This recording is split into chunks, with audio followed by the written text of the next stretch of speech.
Wow. Hey, much love and respect. Pura vida, mi gente. Hey, thanks for tuning in once again, guys. I appreciate you guys making the time to be here, especially sometimes, this late at the day.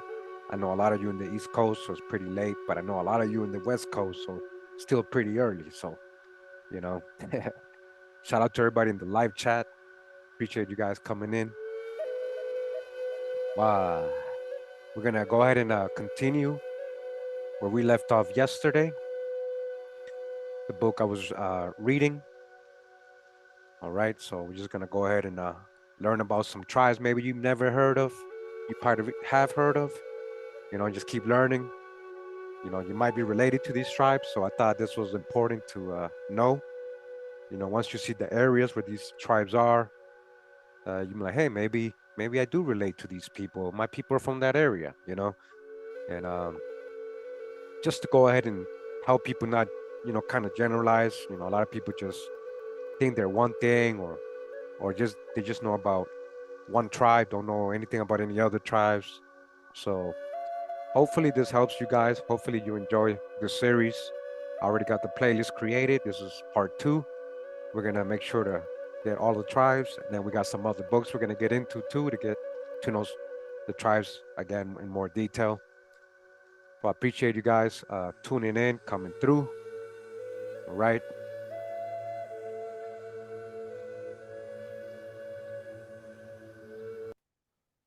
So let me know if the music is loud, louder than my voice at any point, guys. Make sure you guys can hear me good.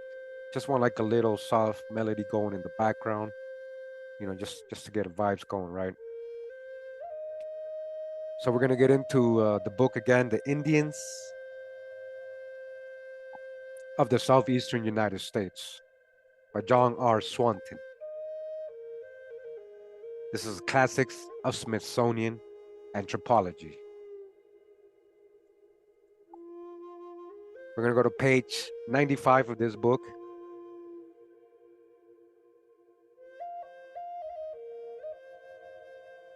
Welcome, welcome. Wow. Yeah. And we're gonna start at the B's because we did all the A tribes yesterday, right? So we're gonna try to get as far as we can today. We'll see. Get as many tribes as we can. And we're gonna start here on page 95 with the Bayougula. Huh. Gula, huh? Gula? Like gula gishi? Nope. But gula, huh? Bayogoula, huh? You guys ever heard of this tribe? I know a lot of you have, but a lot of people haven't. I know because I asked people. They're like, nope, never heard of them. All right. The Bayogoula. When the colony of Louisiana was founded in 1699, this tribe was living on the Mississippi River in one town with the Mugulasha, near a place Bayougula, which preserves their name. Since LaSalle encountered no Indians along this part of the river in 1682, they may have been recent arrivals. Through Ford though Ford reports that the remains of the site of their old town indicate a long period of occupancy. It is also possible that a tribe called Piskenoa, apparently a Choctaw word meaning ours, which Tonti encountered in 1686, 49 leagues above the Quinipisa, may have been the tribe under consideration. In February 1699, a hunting party of Bayougula and Mugulasha Indians discovered Iberville's colony at Biloxi and came to make an alliance with him. On March 15th, Iberville visited them himself and left a graphic description of their village. He took one of their young men back to Europe to learn the French language, but he died before returning to his people. Wow, that's messed up, huh? The Bayougula and Huma were then at war with each other, and the peace which Iberville patched up between them did not last after his return to Europe. In the spring of 1700, the Bayougula attacked the Mugulasha, their fellow villagers, destroyed a considerable number, and drove the rest away, calling in families of Acolapisa, which we learned about yesterday, right? And Tiu to take their places. Hmm, tribal warfare, right? This seems to have been partly because the Mugulacha had been too friendly with the Huma. In December of that year, the Bayougula were visited by Father Gravier. In 1706, the Taensa, who had abandoned their towns on Lake St. Joseph, settled in the Bayougula town, but presently treated the Bayougula as they had treated the Mugulacha. The survivors were given a place to settle near the French fort on the Mississippi, and they furnished 20 warriors to St. Denis and his expedition against the Chirimaca in the year 1707. By 1725, they had removed to a point 13 leagues above New Orleans. In 1739, they were living between the Acolapisa and the Huma and had practically become fused with them. Their subsequent history is given on the death of the Huma. So what he's saying is the history eventually became part of the Huma, and a lot of people when they're reading about the Huma, they might actually be reading about the Bayogoula too. Okay, now you guys saw what they were.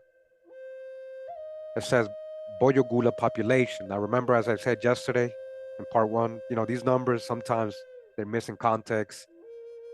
They're not always correct, and again, a lot of the Indians were being enslaved, reclassified, murdered, relocated. So that's another thing they don't account for here.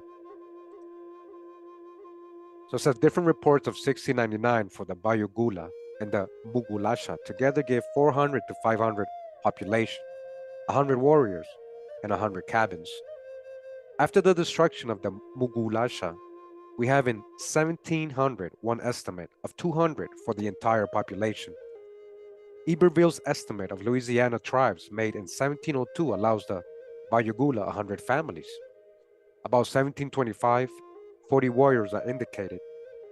Bienville, and in 1739, this tribe, the Acolapisa and the Huma combined, were thought to number 270 to 300 exclusive of children. For his vassal year 1650, Mooney estimated that this tribe, the Mugulasha and the Quinipisa, assuming the last two to be distinct, included 1,500 people. My own estimate was 875. Okay? So that was on the Bayogoula. We continue to another tribe here. Is the Bidai, a tribe living on the middle course of Trinity River, Texas, about Bedia's Creek, in the country southwest of the Trinity, about the Big Ticket, also toward the Neches east of the Trinity. In the narrative of Simars de Bel Izel, they are mentioned as allied with the Akokisa. Remember, this is just the way the Spanish called a certain type of Atacapa Indians living in a specific region. We read this yesterday, right? By whom he was held captive.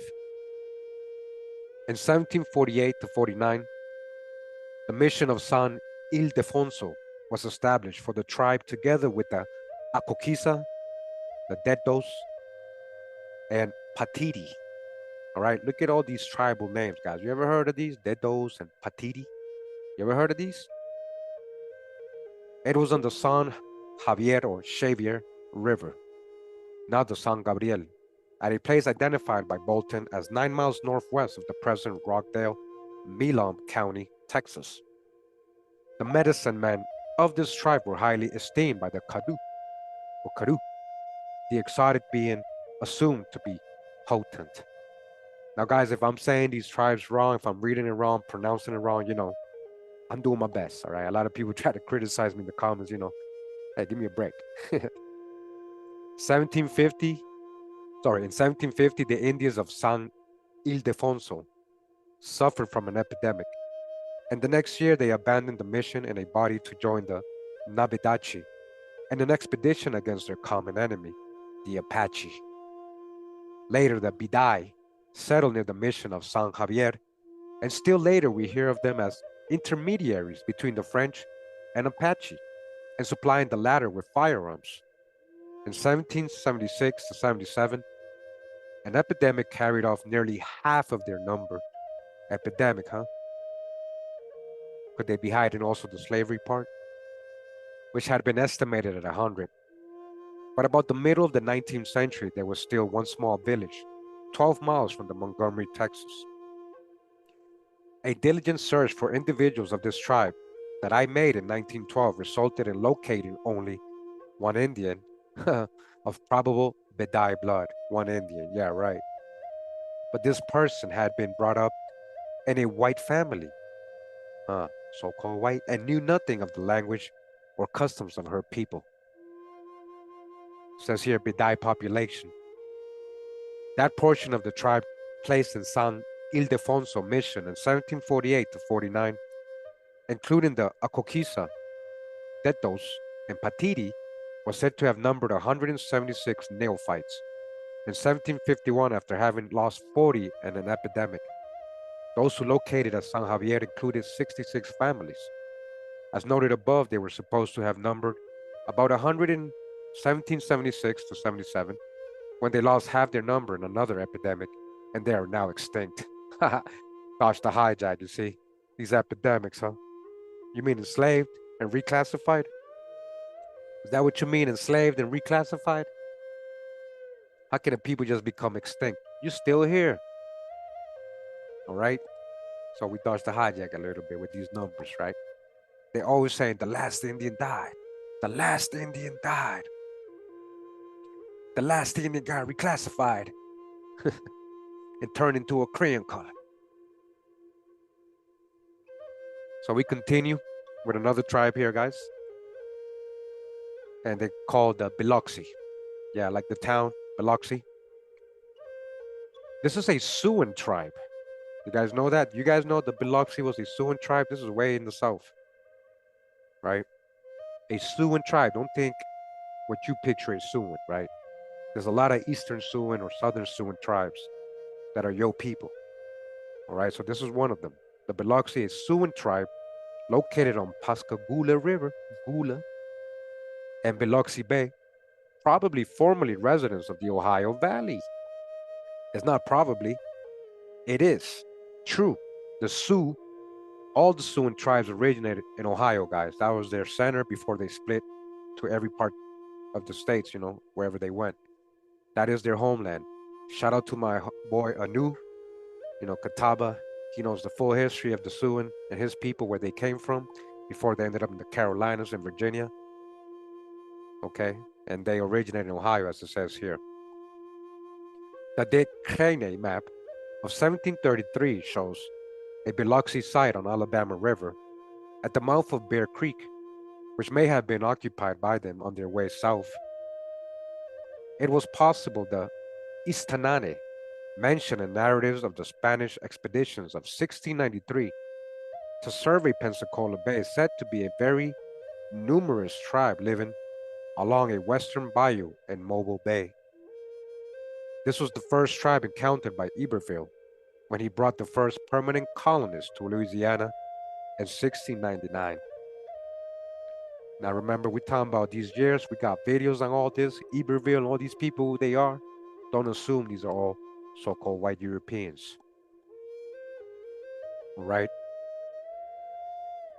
We're talking about, shout out to 432 The Draw Radio, More on More War, huh? Or Black on Black.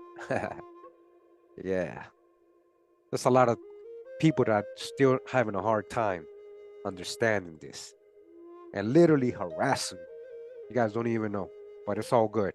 We'll let them be. They were visited in their principal town on Pascagoula River by Bienville in June of the same year.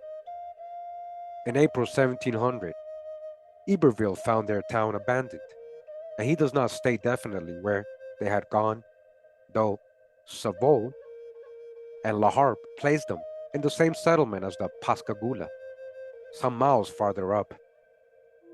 A few years later, they were induced by St. Denis to locate on a small bayou between New Orleans and Lake Pontchartrain.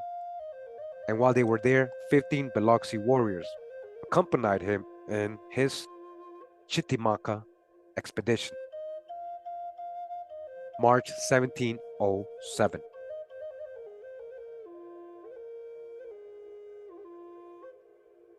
And I'm just reading the comments real quick. Appreciate you guys coming through.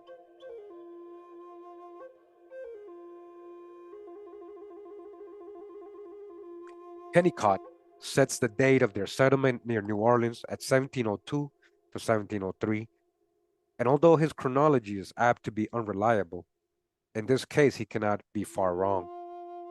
In 1722, they settled on Pearl River, on the site formerly occupied by the Acolapisa. And between that year and 1730, they seem to have drifted back to the neighborhood of the Pascagoula, on Pascagoula River. They lived near the same tribe in this general region until after 1763, when both moved across the Mississippi. The Biloxi settled in first, it would seem, near the mouth of Red River, where Hutchins locates them in 1784.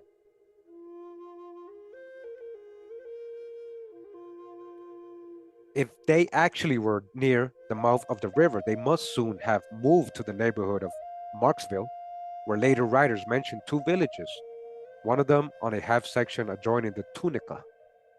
Soon afterward, they sold or abandoned this site and moved to Bayou Rapids, right? Bayou Rapids, and thence to the mouth of the Rigolet, the Bon Dieu, from whence they crossed in 1794 to 1796 to Bayou Boeuf and established themselves on the south side below a band of Choctaw.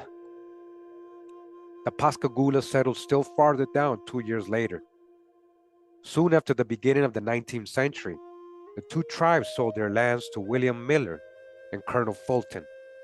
But though the sale was confirmed by the United States government May 5, 1805, the Biloxi remained in the immediate neighborhood and gradually died out there or fused with the Tunica and Choctaw, huh?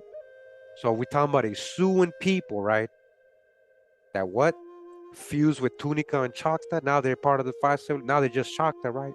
Oh, I'm Choctaw. I don't know anything about no Sioux. I don't know anything about I'm Choctaw. But what if they're actually part of the Biloxi that fused with them? You know, you left out that history. A large body of these people, however, if we may trust the figures given by Morse, went to Texas and established themselves on a stream in Angelina County, still called Biloxi Bayou. Among the Alabama Indians in this neighborhood are a few descended from these.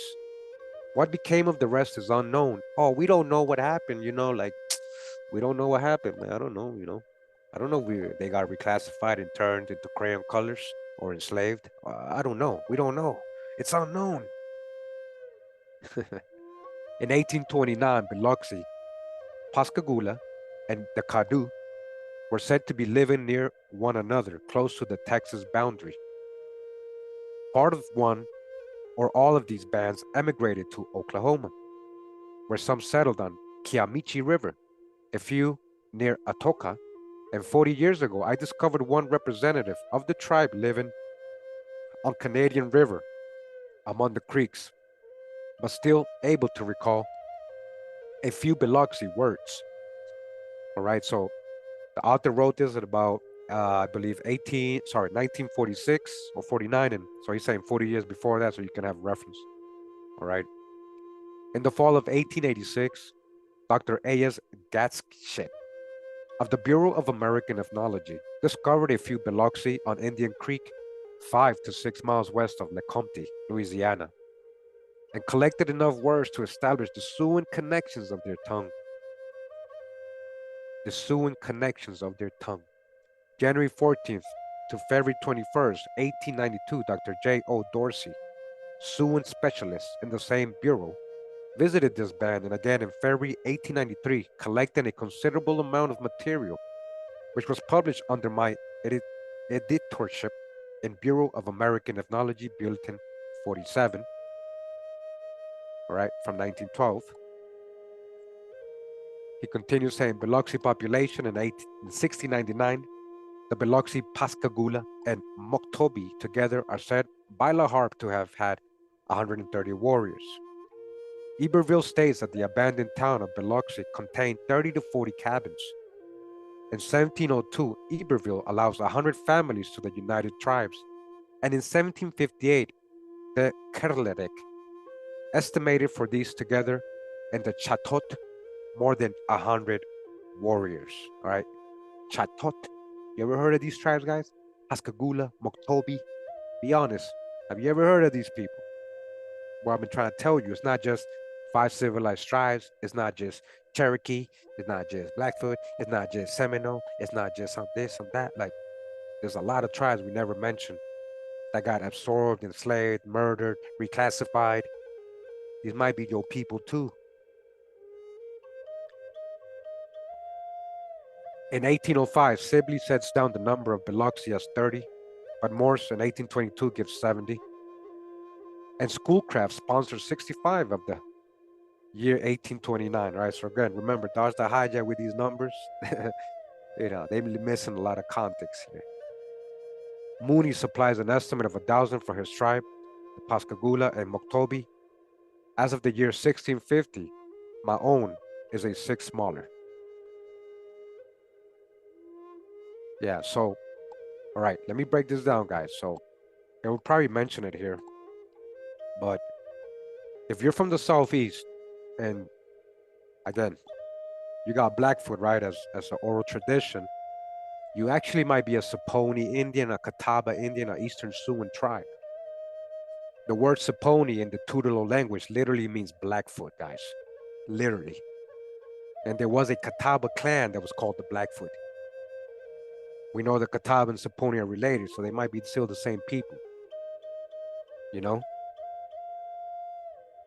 Hey, guys. Hey, Dev D, don't entertain Julio, man. Julio's out of here. He's talking about crayon colors and hair. He's talking about crayon colors. Don't entertain guys, people like that. He got kicked out fast. Yeah. Guys, don't entertain the trolls, guys.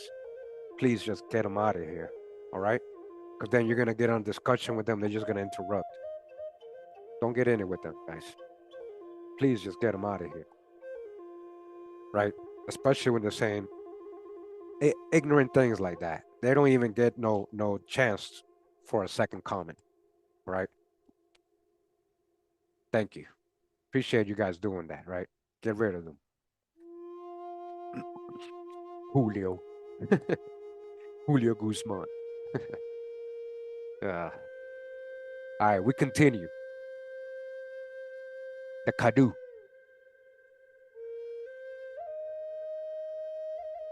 Yeah, lots of Catawba and the Carolinas. That's where they're from. Yeah, that's where they're from. Before they came from Ohio. So, it says the Caddo, a division of the Caddoan linguistic family, from which the family derived its name.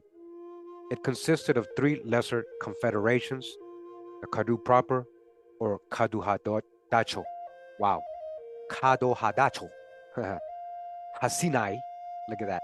Sinai, look at that. Hasinai, Sinai, like Sinai Mountain. Hasinai and Nachitoches, and 2 unattached tribes, and Adai and Aish. Like, look at all these tribes, guys. You ever heard of them?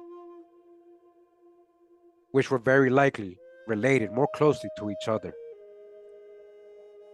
De Soto encountered one of the tribes of this group under the name Tula in southwestern Arkansas in 1541 near the present Caddo Gap, perhaps to be identified with the later Cahinnio.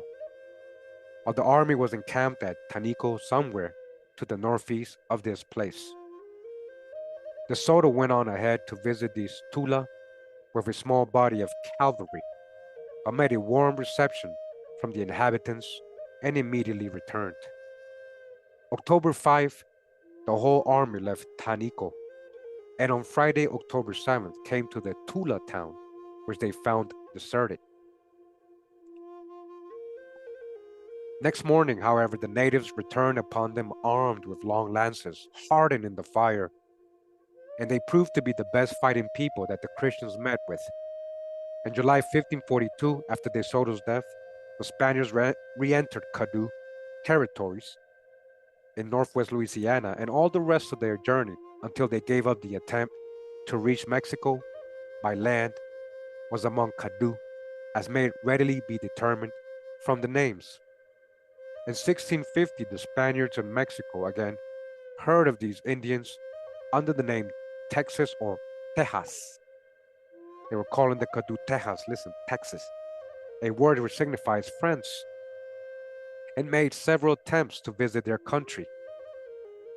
In 1686 and again in 1687, La Salle entered in his quest for the Mississippi River after landing on the Texas coast.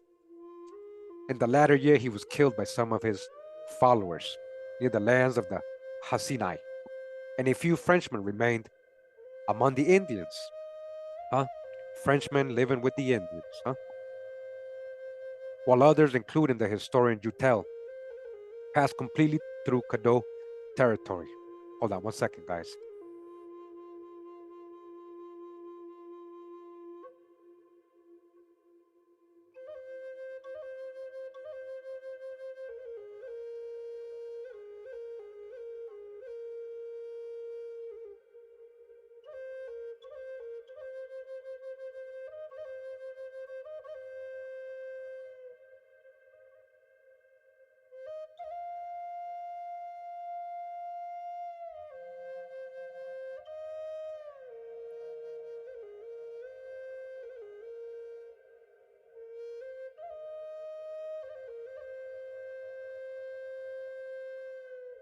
All right, sorry about that, guys.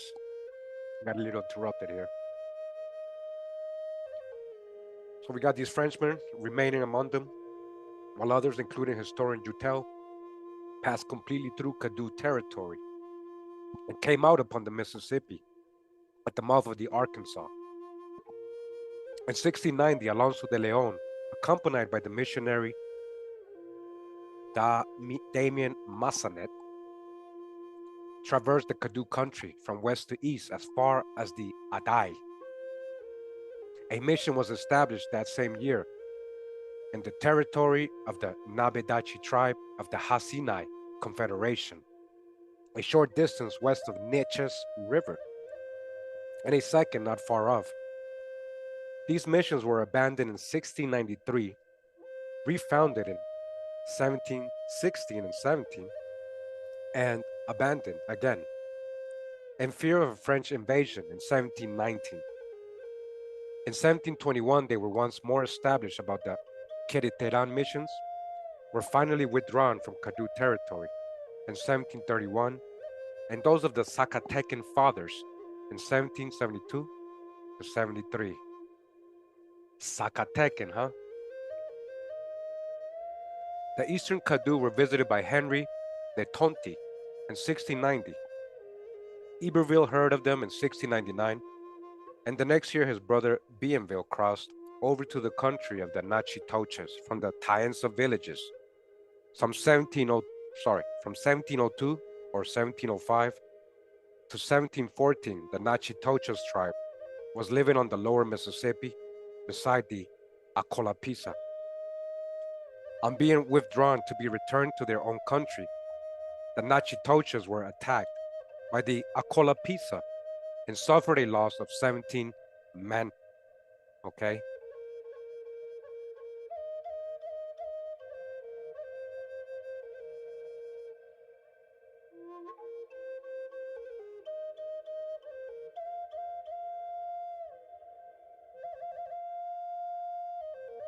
St. Denis established a post among them in their old country in 1714, to which a garrison was added. This became the most important guarantee of French power in this direction and a center of both open and clandestine trade. As long as St. Denis remained in charge, and consistently afterward, thanks to his influence, the Indians in the neighborhood were loyal and friendly, helping to defeat in 1731 a strong body of Natchez who threatened the post. In 1803, Louisiana passed under control of the United States, and in 1835, all the Caddo in the state ceded their lands and joined their kindred in Texas. But troubles between the Texans and Western Indians were reflected in harsh treatment meted out to the peaceable tribes to the east, including the Caddo. In 1855, the federal government secured for them a tract of land on Brazos River, but in August 1859, in order to escape massacre by the Europeans, they made a forced march to the Wachita River. The Wachita River, in what was then Indian territory, led by their faithful agent Robert S. Neighbors. There, a reservation was set apart for them, and during the Civil War, they remained faithful to the federal government, most of them taking refuge in Kansas. They were returned to their former reservation in 1867 to 68. In 1872, the boundaries of their reservation were defined, and in 1902, they were allotted under the provisions of the Severalty Act of 1887. It says here, Caddo population. Mooney estimates that there were 8,500 Caddo in 1690, including the Hasinai and other related tribes. But I am inclined to cut this to not more than 8,000. He always wants to shorten it a little bit. In 1805, Sibley reported about 450 Caddo proper, but in 1849, a total of 1,200 is given, probably including the Hasinai. And here are some of the subsequent figures as he's listing, as you guys can see. 1851, 161, 1855, 188, and so on, right? All right. So real quick, I'm just reading the comments.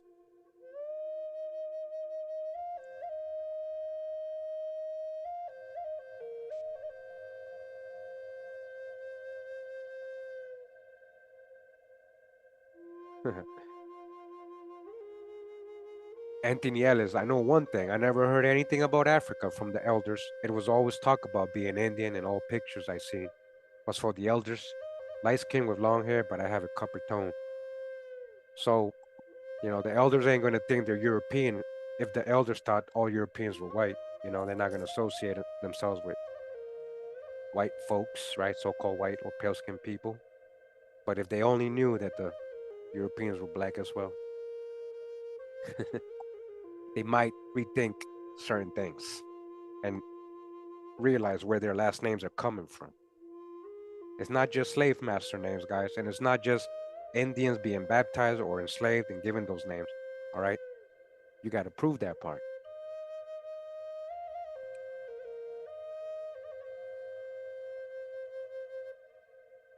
Yeah. Appreciate you guys in the live chat. All the insight and opinions and discussion you're having. A lot of that helps other people, so that's good. So the numbers keep going for the Caddo, as you guys can see, in different years. You can pause this if you want to get specifics. All right. Again, these numbers, you gotta take them with a grain of salt. Because we already know what they were doing: reclassifying people, paper genocide, murdering, enslaving, right? Relocating, sending them outside the country, all that. Welcome, welcome. If you just joined, I'm glad you guys here in the live too. Welcome, welcome. All right, so the numbers keep going, as you guys can see. By the 1930s, you already know what's going on. If you're dark skinned, you're so-called colored or black, right? They ain't trying to say you're Indian. So we're gonna go on to the next tribe listed here. It says here the Cahinnio, or the Cahinnio, or Cahinnio. I don't know if I'm saying that right or wrong, guys, but you guys see how I spelled. So this is a Caddo tribe connected with the Caddo Confederacy and located in 1687 near Arkadelphia, Arkansas. They may have been descended from the Tula Indians encountered by De Soto in 1541, a little farther west. In the year first mentioned, they were visited by some former companions of La Salle on their way to Canada after the murder of their leader. Like I said, murder. At a later date, they probably moved to Red River and united with the other tribes of the group. Cahinnio population said the Soto Chronicles described the Tula Indians as numerous. They were numerous.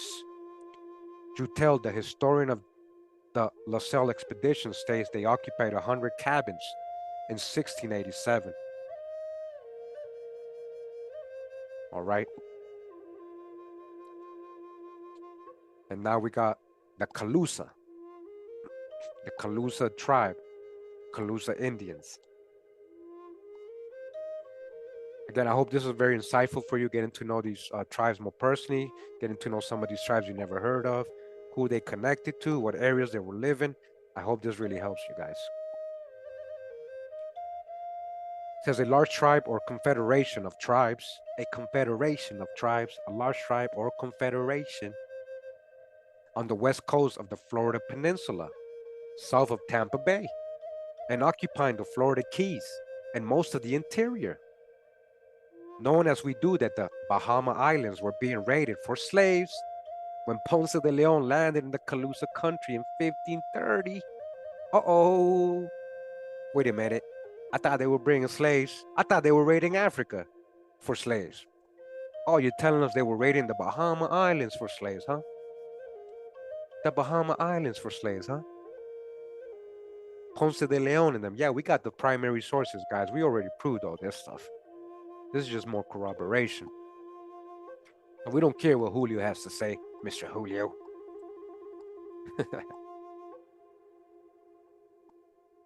So knowing as we do that the Bahama Islands were being raided for slaves when Ponce de Leon landed in the Calusa country in 1513, the fact that he was met by the natives in a hostile manner, and the report that he found gold among them make it highly probable that European men had touched upon the Calusa coast already.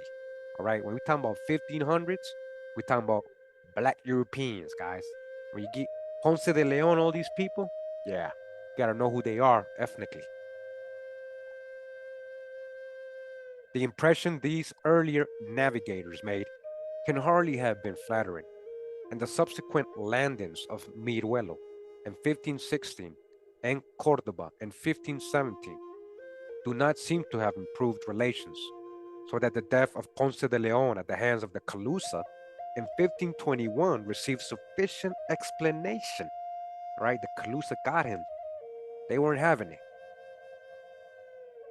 Whether or not the Calusa had obtained gold as early as 1513, it is certain that soon afterwards quantities of it came to them as the Spaniards conquered Darien, Mexico, and Peru. All right, Darien is in Panama, near the border of Costa Rica. All right. And Peru and galleons bound for Spain with the precious metal were thrown upon their coast. Yeah, after they had raided all those empires there, right? The Calusa in particular were noted for their ill treatment of shipwrecked sailors and passengers, some of whom were sacrificed to the native deities. Dodge the hijack. Where's your source for that? You didn't quote nobody on that. You see, you guys, he didn't quote nobody. Who said that? From about 1551 to 1566, if we are to trust his own statements, Hernando Escalante de Fontanera, one of these castaways, lived in this tribe, and unlike most of the other European men who had been shipwrecked there, escaped and left a memoir of his adventures and an account of the people. So that sounds like a very interesting memoir. So keep a note, guys. We might read his memoir one day, see exactly what happened, how did he survive, what he went through, what did he learn, what happened. In 1566, the year after he drove the French from Florida, the Huguenots, right? They say in French, these are Huguenots, because there's other type of French who are Catholics who are beefing with these same other French. So don't think French as a whole, guys.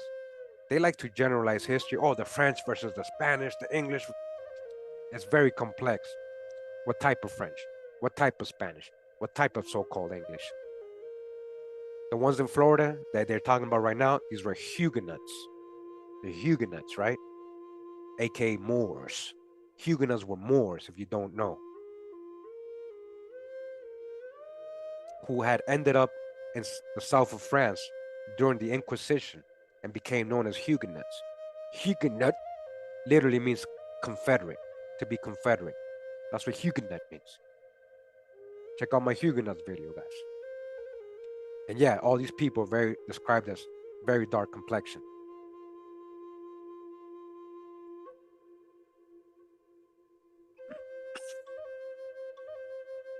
So again, he drove the French from Florida.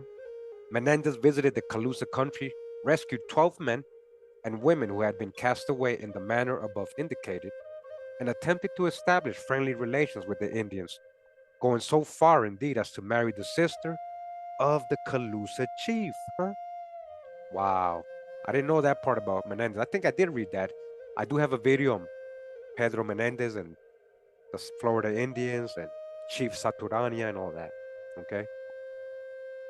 Yeah, you know the Moor with the emerald jewels. Yeah, they call him the Moor, but we're talking about Chief Saturania, right? Temuqua, Indian chief.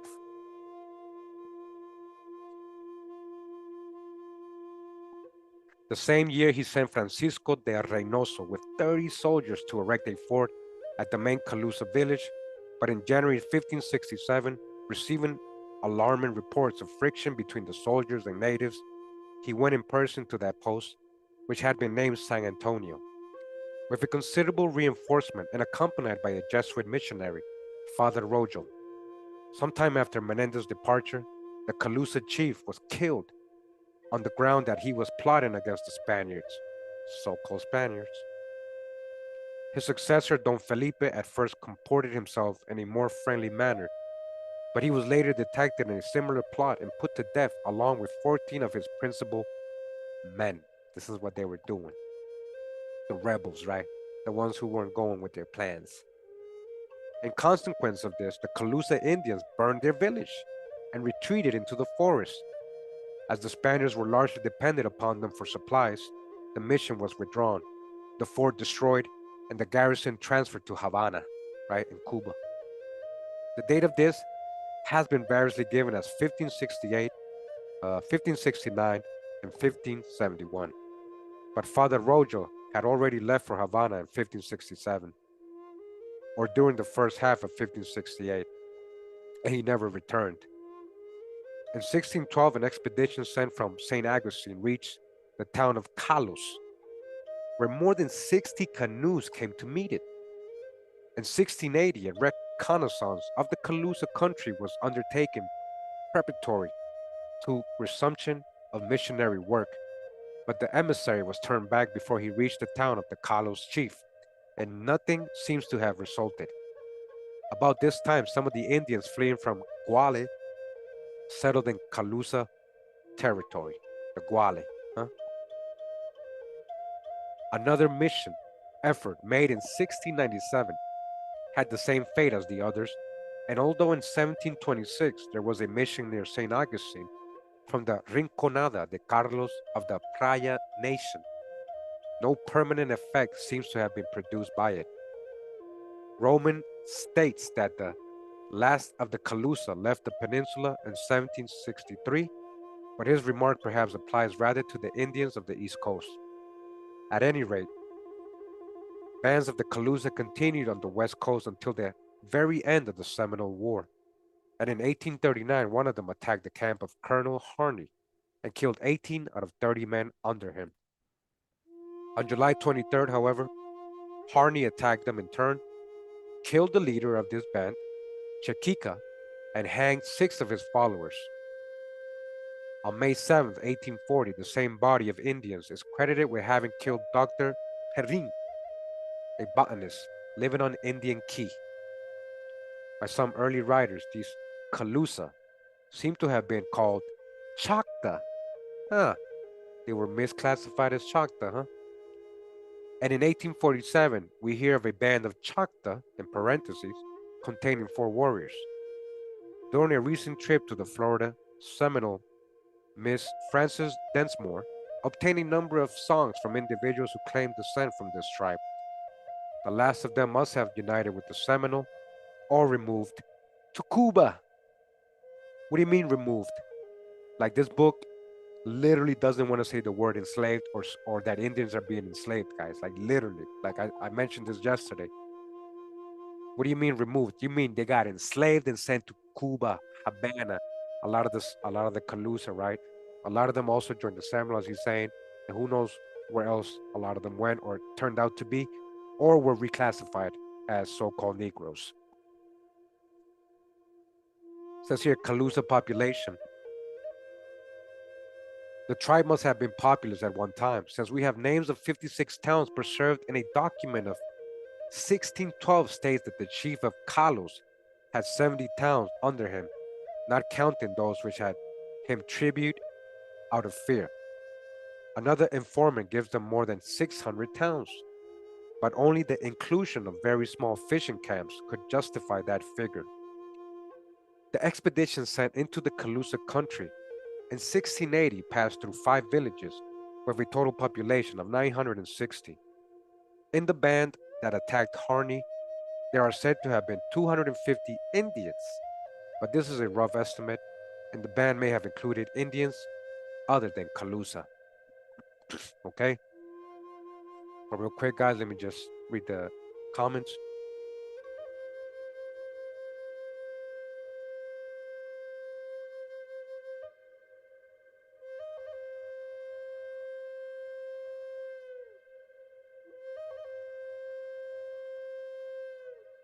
Okay. So we continue. We got another tribe here. It's called the Caparaz. Caparaz. You ever heard of these guys? I don't think I've heard of this one until yesterday. They mentioned them yesterday. It says Indians of this tribe, numbering about 100 persons, were connected with a doctrina named San Luis, established in 1674 on the seacoast of Florida, near the Appalachian country. They may have been identical with the Capacheki of De Soto's narratives. Okay? And that's it about them. That's all they have. You heard of that one? Okay, good. We got the Cape Fear Indians. I have heard of them. The Cape Fear Indians. You know, that wasn't their real name, but that's what they called them, right? It says a body of Indians whose affiliations were probably with the Siouan peoples. All right, Siouan tribes. Again, a lot of the Siouan tribes, guys, you don't. They have been downplayed in history, especially in the southeast. They have been turned into other tribes. You know, like their history is not as popular as the 5 civilized tribes, and it's for a reason. But we shall discuss that in future videos. They may have been a part of the Wakama tribe. All right, that's a Siouan tribe, as no native name for them has been preserved. Merely the name of a village, Nekos, and a chief, Watkusa. In 1661, a colony from New England settled near them, but soon provoked their enmity by seizing and sending away their children. Listen, what did they do? Seizing and sending away, enslaving, right? Just say it. Their children under the pretense of having them educated. In consequence, the colonists were soon driven off. In 1663, a party from Barbados repeated the attempt at settlement and was equally unfortunate. In 1665, a third colony settled at the mouth of Old Town Creek in Brunswick County on the south side of the river. But though the Indians were friendly, the Europeans soon left. In 1695, these Indians rescued 52 passengers from a New England vessel wrecked on their coast, who later formed the nucleus of Christchurch Parish, north of Cooper River. Who were these New Englanders? Puritans, so-called crypto Jews, new Christians, bringing in their religion, their Christianity. After the Yamasee War, they were removed to South Carolina and settled inland from Charleston. As Millen thinks, somewhere in the present Williamsburg County. In 1749, the South Carolina Council made a proclamation to protect them against their European neighbors. South Carolina documents dated 1808 state that within the memory of then living of men, a memory of men then living, there were 30 Indians of the Petey, and Cape Fear tribes in the parishes of St. Stephen's and St. John's under the King Johnny. There may probably, sorry, there they probably died out. They probably died out. Oh, they probably all, they just disappeared. They just all died. Or maybe they got reclassified, enslaved, relocated, amalgamated, assimilated. He don't know. He said probably. Though some may have joined the Indians of Lumber River or the Catawba, which makes sense because the Catawba are a Siouan tribe. They're related. Cape Fear Indian population, says the census of 1715, taken just before the Yamasee War, returned 5 towns with a population of 206.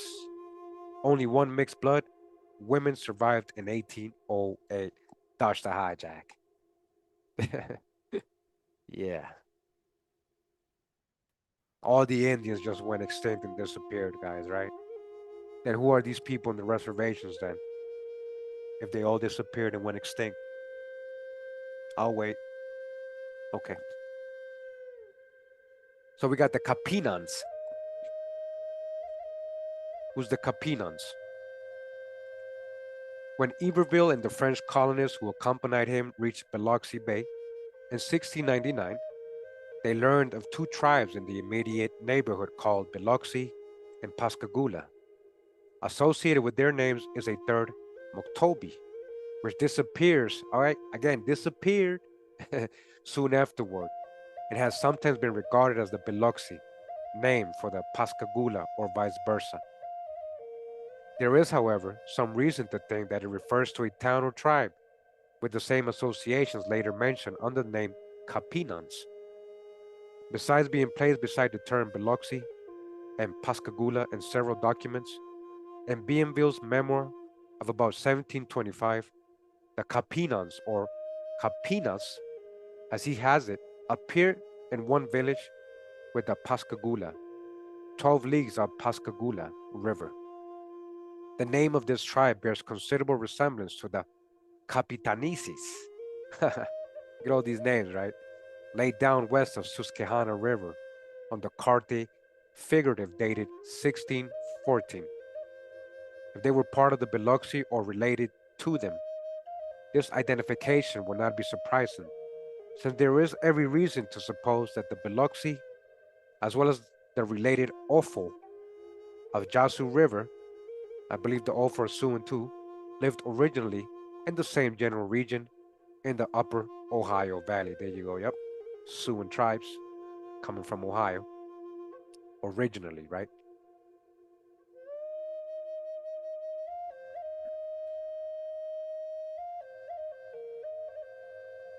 So we continue with the Catawba. Shout out to all my Catawba brothers and sisters out there. Shout out to Anu. This is his tribe. You know, the Catawba. About the beginning of the 18th century, the tribe later known as Catawba seems to have consisted of 2 bands, one called by the name generally employed and the other Iswa, the word meaning river in their language. Their own traditions and other evidence indicate that they had entered the country later occupied by them from the northwest. All right, they were coming from Ohio. In 1566 and 1567, the Spanish captain Juan Pardo, we just did a video about Juan Pardo, right? Like we've done videos about Juan Pardo. Who's Juan Pardo? Yeah, Mr. Pardo. Pardo means brown, like literally. A lot of the Pardos became brown. They anglicized their name to brown. All right? Pardo, which means brown, dark complexion. Remember, we got a video on him. Go check it out. Found a tribe or town known as Isa, north of the present Augusta, Georgia, and western South Carolina, and another Usi toward the mouth of the Santee. The former and possibly the latter may have been the latter Iswa, though neither is in the historic location of that tribe on Catawba River, near the present line between the 2 Carolinas. They are certainly the Ushari, right? So this is what they were calling some of the Catawba, visited by Ledere in 1670. In 1701, John Lawson found them divided into the two bands or sub-tribes mentioned above, the distinction between which was soon obliterated. They were engaged in constant wars with the Iroquois and Shawnee, right? Enemies of the Iroquois, enemies of the five civilized tribes, believe it or not, these Sioux tribes, the Catawbas with the Cherokee and all these other tribes, right? And that's for a reason. These guys were trying to enslave their people. The Catawba were, in general, very peaceful. A lot of the five civilized tribes did invade them. A lot of the Iroquois were, you already know about the Iroquois, they were just conquerors. They moved like the Romans of the West, right? Remember, the Romans of the West.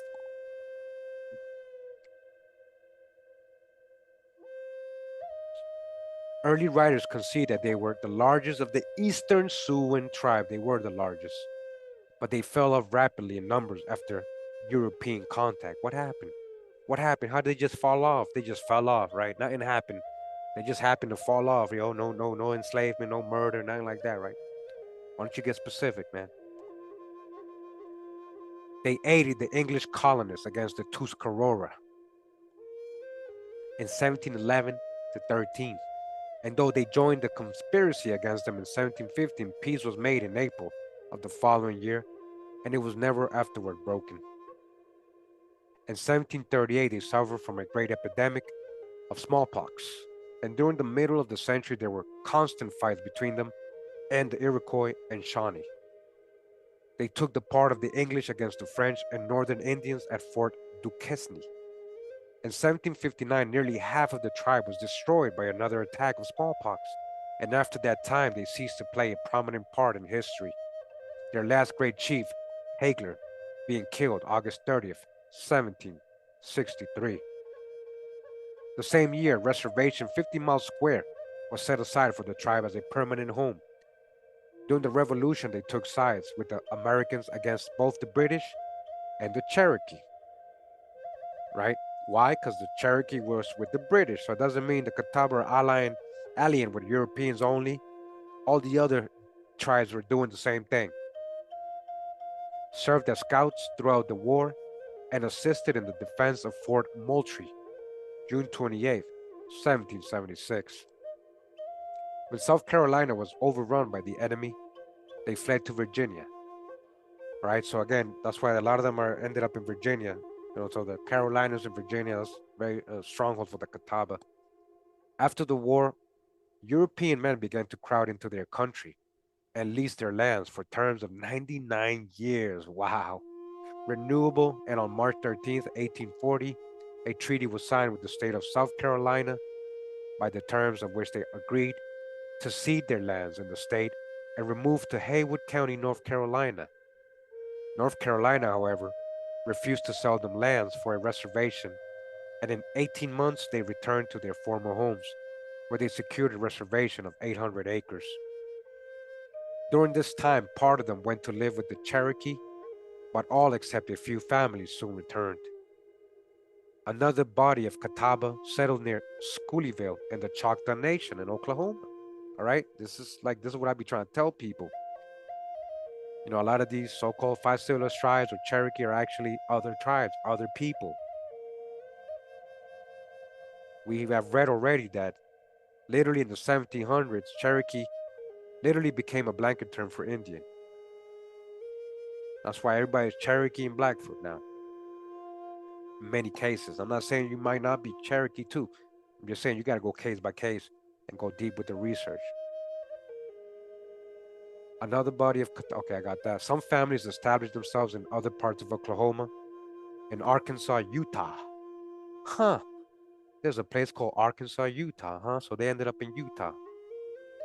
And near Sanford, Colorado, where they have gradually been absorbed by the Indian and European populations. They don't even know they're Catawba probably today. Except for a few still among the Cherokee. They're still among the Cherokee, huh? They call themselves Cherokee, huh? You Cherokee, huh? So you're Cherokee, right, guys? Maybe you're not Cherokee. The rest continue to live on the South Carolina Reserve.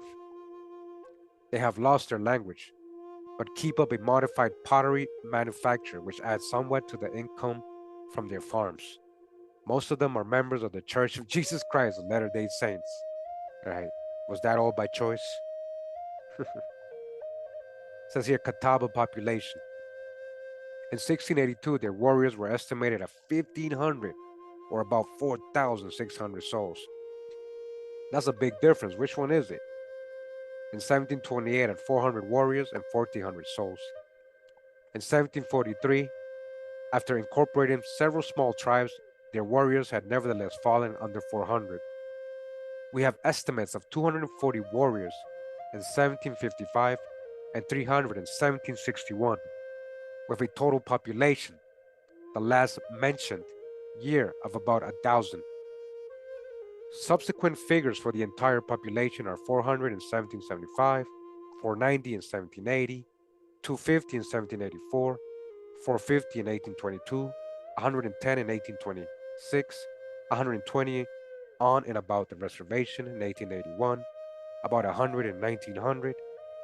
The census of 1910 returned 124, including 99 in South Carolina, 14 in Colorado, 6 in North Carolina, 4 in Virginia, and 1 in Pennsylvania.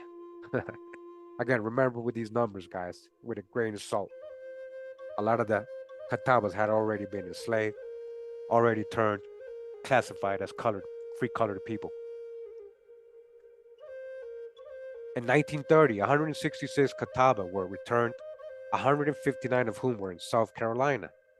Mooney made an estimate of 5,000 Catawba as of the year 1600. Okay. I'm just reading the comments real quick, guys.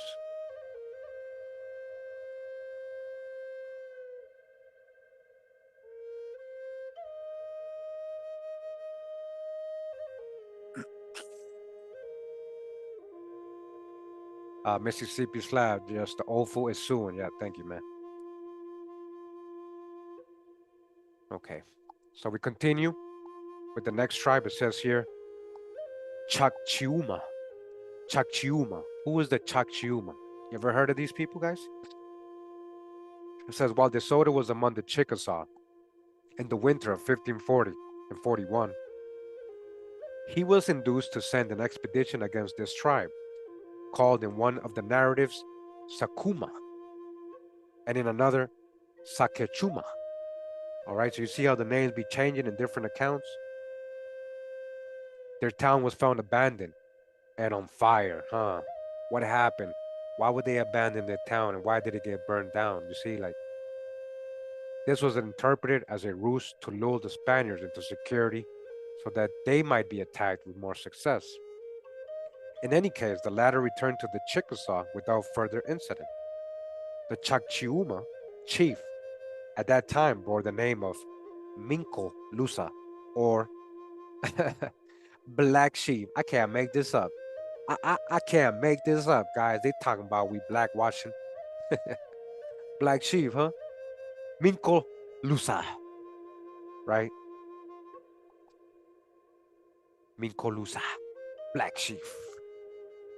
During LaSalle's journey down the Mississippi to the sea, he came upon a town recently destroyed by enemies whom Tonti identifies with his tribe, though it may have been the southern branch, the Huma.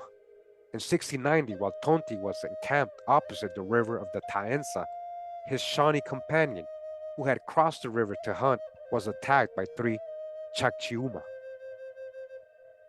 At this time, the tribe seems to have been living near the junction of the Yasu and Yalobusha, though Adair speaks of the country farther up as their former home. In 1700, according to Iberville, English traders induced the Quapa to fall upon them in order to obtain slaves. Right? Who they're enslaving? The Chakchiuma. Sorry about that. Chakchiuma. They were enslaving, not Africans. And they used other Indians, right? The English used the Quapa to do that, to fall upon them in order to obtain slaves. But the attackers were repulsed. Shortly afterward, they must have become involved in the war then going on between the Choctaw and Chickasaw, probably on the side of the former, and had descended the Joshua to the neighborhood of the Tunica. For Iberville wrote the Tunica missionary Davion in 1702 that he had brought about peace between the two major tribes and that the Chakchiuma might return to their own village. In 1704, however, we are informed that members of this tribe had murdered a missionary, and in consequence, the French let loose their allies upon them and in 2 years reduced them to one-fifth of their former numbers. This event is not mentioned by Laharpe or Pennicott, but there is little doubt of its correctness, except possibly as to the actual damage inflicted upon the tribe. Bienville, to whom we owe our knowledge of this event, says also that in 1715 the Chakchiuma had satisfaction from the Choctaw for the death of one of their men. In 1722, the Chakchiuma sent two men to inform the commandant of the Yasu fort that the Chickasaw had started out to war against the Yasu, Koroa, and the Ofo. The Chickasaw, warring on other Indians, right? On the outbreak of the Natchez War, they allied themselves with the French, and a combined force of Chakchiuma and Choctaw attacked the Yasu and Koroa, killing 18 and delivering some French women and children.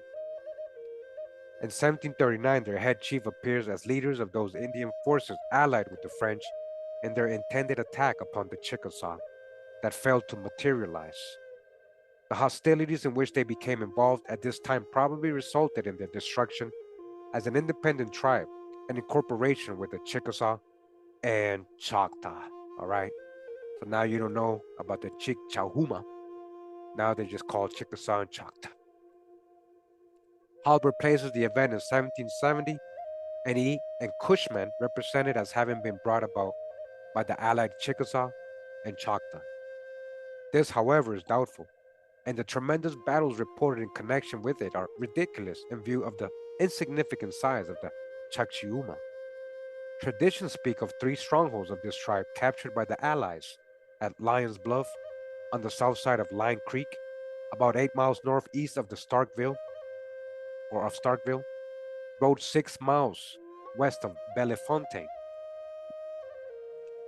These points are far east of the historic Chakchiuma country and lie exactly between the territories of the Chickasaw and Choctaw. Therefore, it seems likely that whether these places were occupied by Chakchiuma or not, their taking was incidental to the great struggle between the Chickasaw and Choctaw, with the English and French backing opposite sides.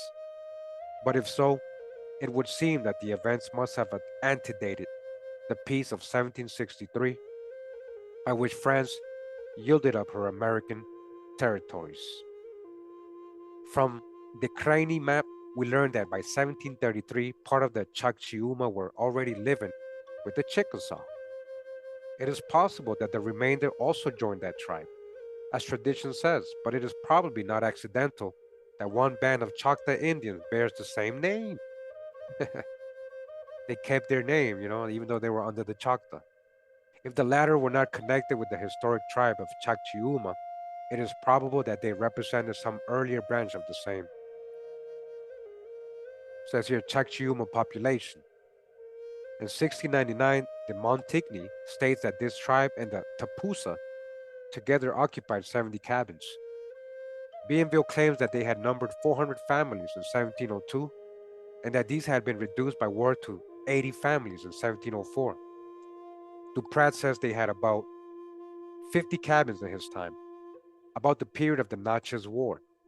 In 1722, Laharpe assigns to them a total population of 150, but some may already have united with the Chickasaw.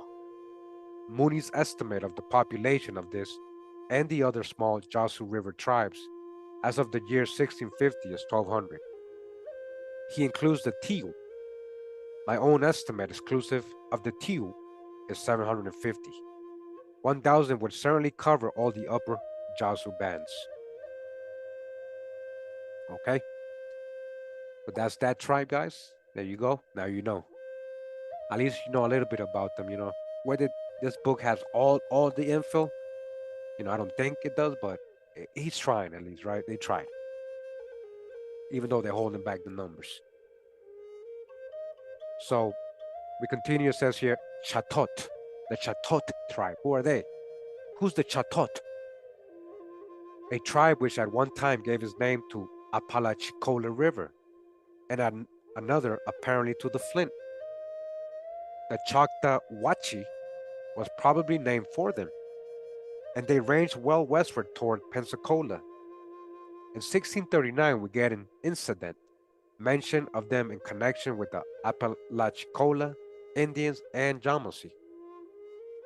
When missions were established among them, an event which took place June 21st, 1674, they were living west of the Apalachicola River.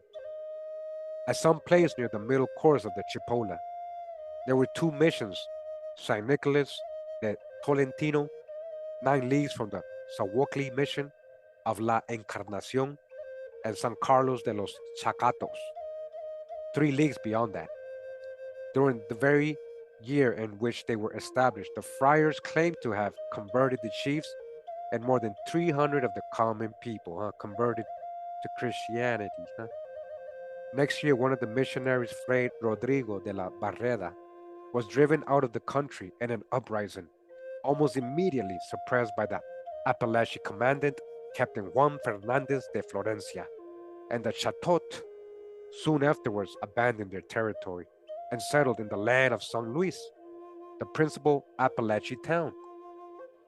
The mission named after them, San Carlos de los Chacatos, was plundered about 1695 by the lower Creeks, and 42 Christians were carried away captive. So-called Christians, huh? We talking about crypto Jews and Muslim Moors, new Christians. One Chatot chief named Chine or Chine headed a band which occupied a village by itself in 1675 and later gave his name to the mission of San Pedro de los Chines in the Appalachian country. In 1706 or 1707, this tribe, along with the Apalachicola and several others, was attacked by a large body of Indians, probably Creeks. The Chatot were driven out of their country. By who? By other Indians. Like so many other Indians in Spanish Florida, they took refuge in French territory and were given lands at a place on Mobile Bay, which came to be known as La Anse des Chactas, and from which they were again removed to make way for the new French settlement, destined to grow up into Mobile. Huh. And were given lands on Dog River. After this country passed into the lands of Great Britain, the Chatot moved to Louisiana and settled on Bayou Boeuf, where Sibley mentions them under the name Chactus, calling them aborigines of the country, which merely means that they were among the earlier immigrants from the lands east of the Mississippi. About 1817, we hear that they were on Sabine River, but then, but, but they then disappeared from history. How can you just disappear from history, guys? Here we go again. You see how all these Indian tribes are just disappearing supposedly? You mean paper genocide? You mean relocation? You mean reclassification? You mean enslavement? You mean murder? You mean amalgamation? The survivors having probably moved to Oklahoma and become merged with the Choctaw or one of the other large nations. So again, that happened to many of these smaller tribes. They got absorbed into these 5 civilized tribes, guys. Chatot population. As we have seen, the Spanish missionaries claimed to have baptized 300 of this tribe in 1674. Bishop Calderon gives the population of the village served by San Nicolas at this time as 30 and that of the San Carlos village as 100. But he probably means heads of families because Governor Salazar reported the very same year that there were 100 Indians at San Nicolas and 400 at San Carlos. After they settled near Mobile in 1706, 1707, Bienville says they could muster 250 men, but that in 1714 there were about 10 families, and in 1725 to 26 they had become reduced to a tribe of 40 men. At about the same time, Duprat states that they occupied in the neighborhood of 40 cabins. In 1805, after their removal to Louisiana, Sibley gives 30 men. In 1817, according to Morse, they had a total population of 240, a figure which probably considerably too high. Again, he's always saying, nah, I think that's too high. Yeah, he always trying to downgrade the numbers. This author right here, right? From the Smithsonian Anthropological, yeah. Okay. So let me see. Hey, shout out to anybody arriving. Appreciate you guys coming through. What's up? All right. Okay. So it says here that Chawasha, the Chawasha, huh? Or the Hawa, Chawasha, Hawa, Hawasha, Hawa. A small tribe allied to the Chitimacha, living in the alluvial country about the mouth of the Mississippi. It was possibly Indians of this tribe which the survivors of this Soto expedition encountered in 1543 and who were found to be using Atlalts. Atlalts, look at that, ATL, Atlalts. Atlantis, Atlantis. What is an Atlalts? I don't know, guys. Google it for me if you can and let me know what it means. Their village and that of the related Washa, so the Washa are related to them, right? Was on Bayou La Fortune in 1699 when the colony of Louisiana was founded. So we went over this in my video on the Moors, the Washita Moors, like the Washa were in New Orleans, one of the main tribes there, and they allied a lot with the French. I mean, we read this. Duprat says that they and the Washa attempted to attack an English vessel under the captain Bond. This has been sent to the Mississippi to uphold the claims of Daniel Coxey and ascended the Mississippi as far as English Turn, where it was turned back by Bienville September 15, 1699. The tribe furnished 40 warriors, half of the Indian contingent, to a punitive expedition sent against the Chitimacha or Chitimacha to avenge the death of the missionary St. Cosme, and they acted as guides. In 1713, or more likely 1715, a party of Natchez, Chickasaw, and Joshua made a treacherous attack upon the Chawasha under guise of a peace embassy, killed the head of the chief, and carried off 11 prisoners, including the chief's wife. All right, that's not Europeans, that's other Indians. It's just history, guys, not in person. Okay, so hey, what's up, G Play? Good brother. He says, Atlalt is a stick that used to throw a spear further and faster for hunting. Wow. So that's where they get that in the Olympics, huh? Oh, that's where they get that in the Olympics. Okay, I get it. Thanks for looking that up for me, brother.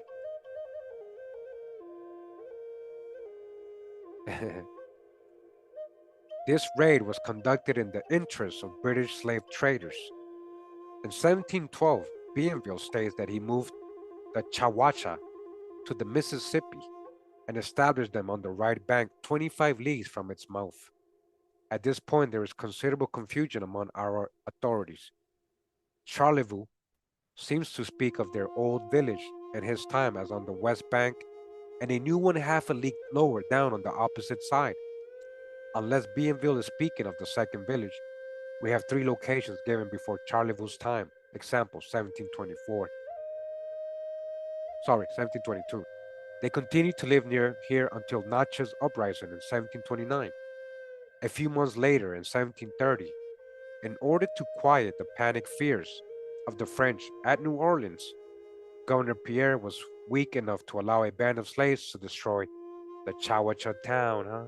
A band of slaves destroyed the Chawasha town, huh? Who are these slaves? That could be other Indians, from other parts of the Americas. That could be black Europeans, guys, indentured servants, all that. Let's not generalize until we get the details. But what I'm showing you is how they're using other people, possibly even other Indians, to destroy other Indians, right? He and most other writers represent this as a total massacre. But Dumont, who is probably correct, says that the Negroes, oh man, had been instructed to kill adult males only, and that in fact they murdered only 7 or 8, the rest being off hunting. What Negroes? They were calling Indians Negroes. So what are you talking about? And what Negroes? They were black Europeans were Negroes. You know, so who are you talking about exactly? I know you want us to think they're Africans. Nah, we thought it's a hijack. We know that you ain't talking about no Africans.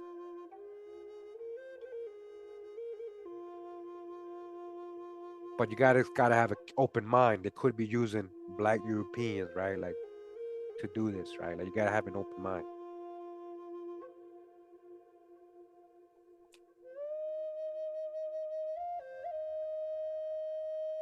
In fact, they murdered only 7 or 8, the rest being of hunting. At any rate, there are 2 subsequent notices of this tribe. In 1739, an officer with M. de Noailles met them and the related Chawasha near the post called Les Alemans and on the left bank of the Mississippi. In 1758, Governor de Carleton states that they then formed a little village, 3 or 4 leagues from New Orleans. Afterward, these 2 tribes evidently declined steadily, and they disappeared toward the close of the 18th century or the beginning of the 19th century. Chawasha population. In 1699, Lahar reports that there were 200 warriors in the 3 tribes, Chawasha, Washa, and Okelusa. And in 1702, Iberville gives the number of families in the same 3. About 1725, Bienville estimates 40 warriors. In 1739, the officer with M. Noailles gives 30 in 2 tribes together. In 1758, the Carletic estimates 10 to 12 warriors in this tribe alone. Mooney's estimate of the Chawasha population together with that of the Washa and Opelousas as of the year 1650 is 1,400. My own is 700 for the Washa, Chawasha, and Okelusa. All right. All right, let me just read the comments real quick. I see you, Imhotep Lacan. Okay, that's what's up.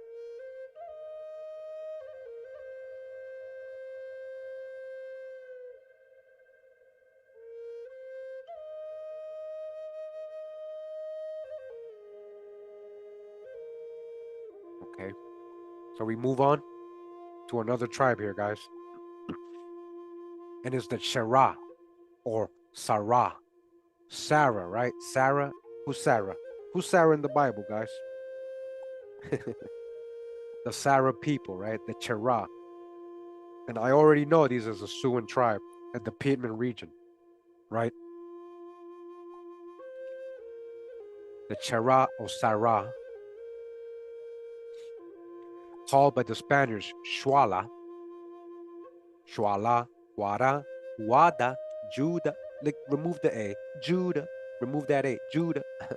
X and J being equivalent to English. A Siouan tribe, okay? Again, a Siouan tribe, a Siouan tribe. First visited by the Spaniards under De Soto when living in a town in the northwest corner of what is now the state of South Carolina, close to the Chattooga Ridge and probably at Towns Hill. It was visited by the Spanish captain Juan Pardo. There you go again with Mr. Pardo, Mr. Brown, Mr. Dark Complexion, Black European, in 1566, who built a fort there named Fort San Juan, in which he left his lieutenant Boyano with some soldiers. Boyano afterwards took part of his force to Chiaha on the Tennessee River, and when Pardo reached the Cheraw town in 1567 from Santa Elena, he found that the garrison Boyano had left there was besieged by the Indians. The latter submitted, however, on his arrival. Sometime after, Pardo returned to Santa Elena.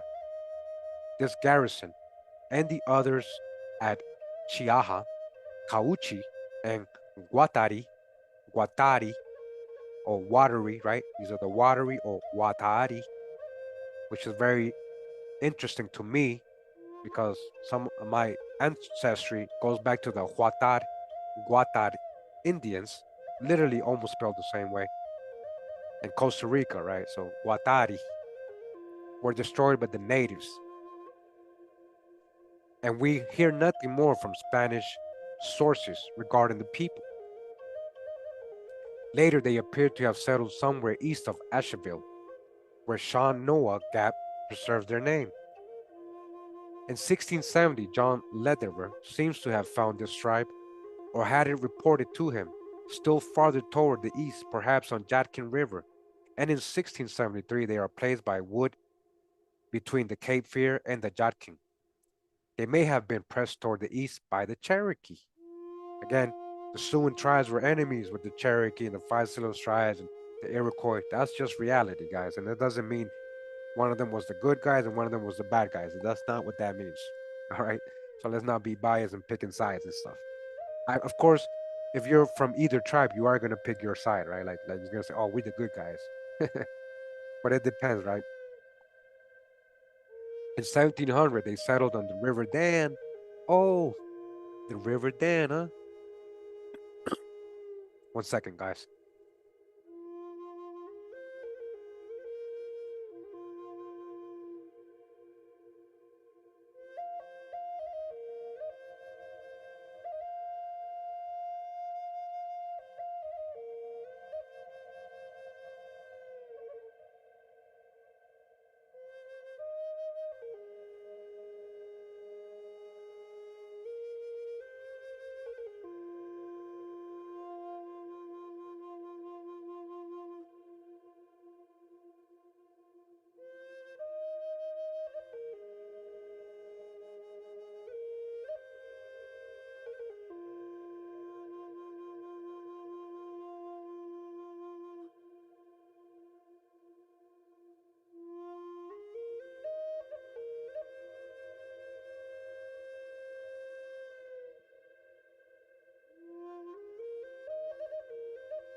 Appreciate your patience, guys.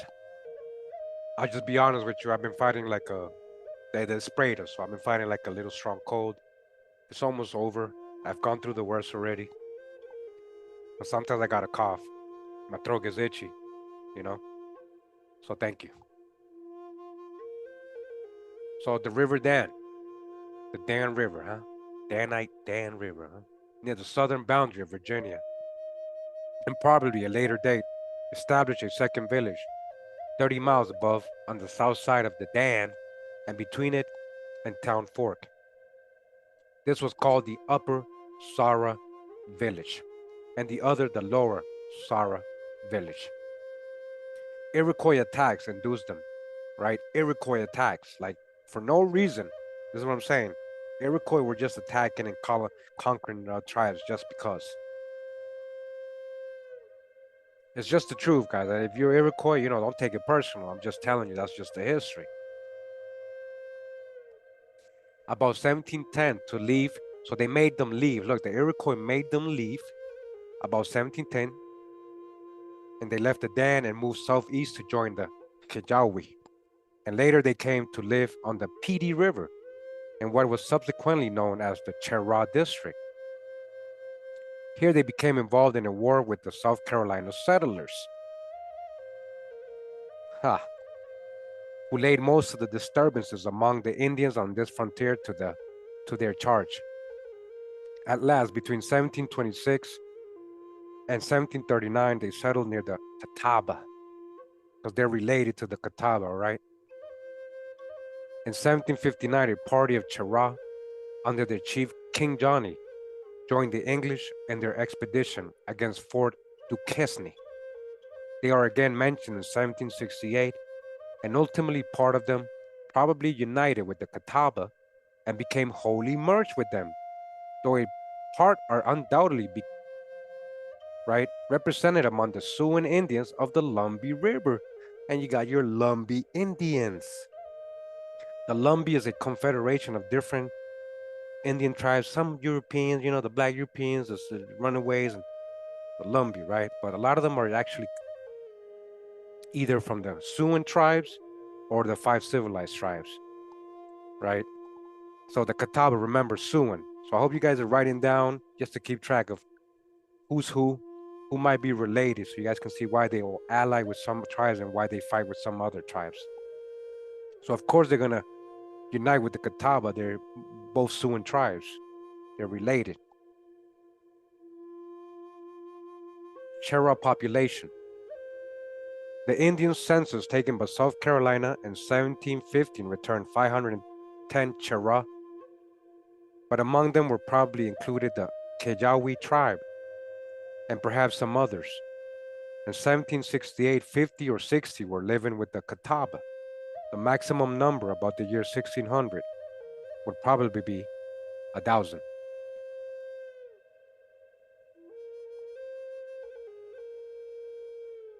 All right. So we continue with the Cherokee, the famous Cherokee. I just want to say, guys, this word didn't exist before Europeans arrived.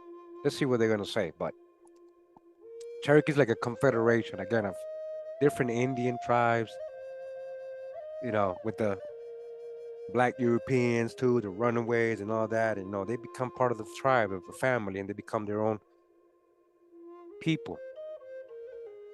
Don't take this personal if I'm telling you this. Like, let's see what they're saying, though. This is the largest tribe in the Southeast, belongs to the Iroquois family. They're not just Iroquois. They're talking about a branch of the Iroquois Tasalagi who came down. And this is what I'm trying to tell you. This is exactly what I mean. It's a group of different tribes. So yeah, some of them are from the Tasalagi, who are a branch of the Iroquois people who came down. But some of them are Catawba, some of them are Muskogean tribes. Some of them are black Europeans, okay? But right here, he's generalizing saying they're Iroquois, which is not entirely 100%. Yes, they had a part of Iroquois people in them, which is the Tasalagi. So it has usually been assumed that the province of Chalake or Chalake, of which the Soto Chronicles speak, was inhabited by these Indians, but the name may be the Muskogee term signifying people of a different speech. And only one town in this region mentioned in the De Soto narratives, Guasili, near the present Murphy, North Carolina, may be identified as perhaps occupied by real Cherokee Indians. All right. This is probably, as we have had occasion to note on earlier pages, the Tokar, Tocax, or Tocal quest of the Pardo documents.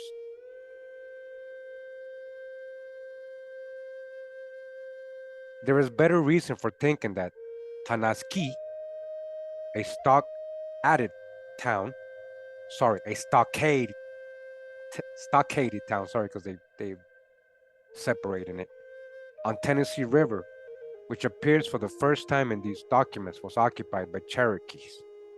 Yeah, so mainly, guys, the Cherokee, mainly in Tennessee, a lot in western North Carolina mountains, with that hurricane kind of passed by recently.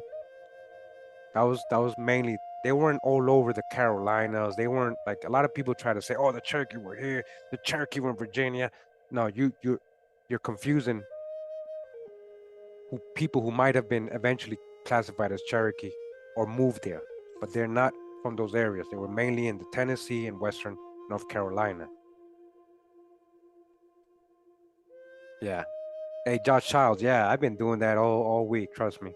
I got the ginger, the lemon, uh, turmeric, garlic. What else did I put in it? Lemongrass, which I grow. All this stuff natural, and I boil it. I've been drinking that. But thank you for the advice.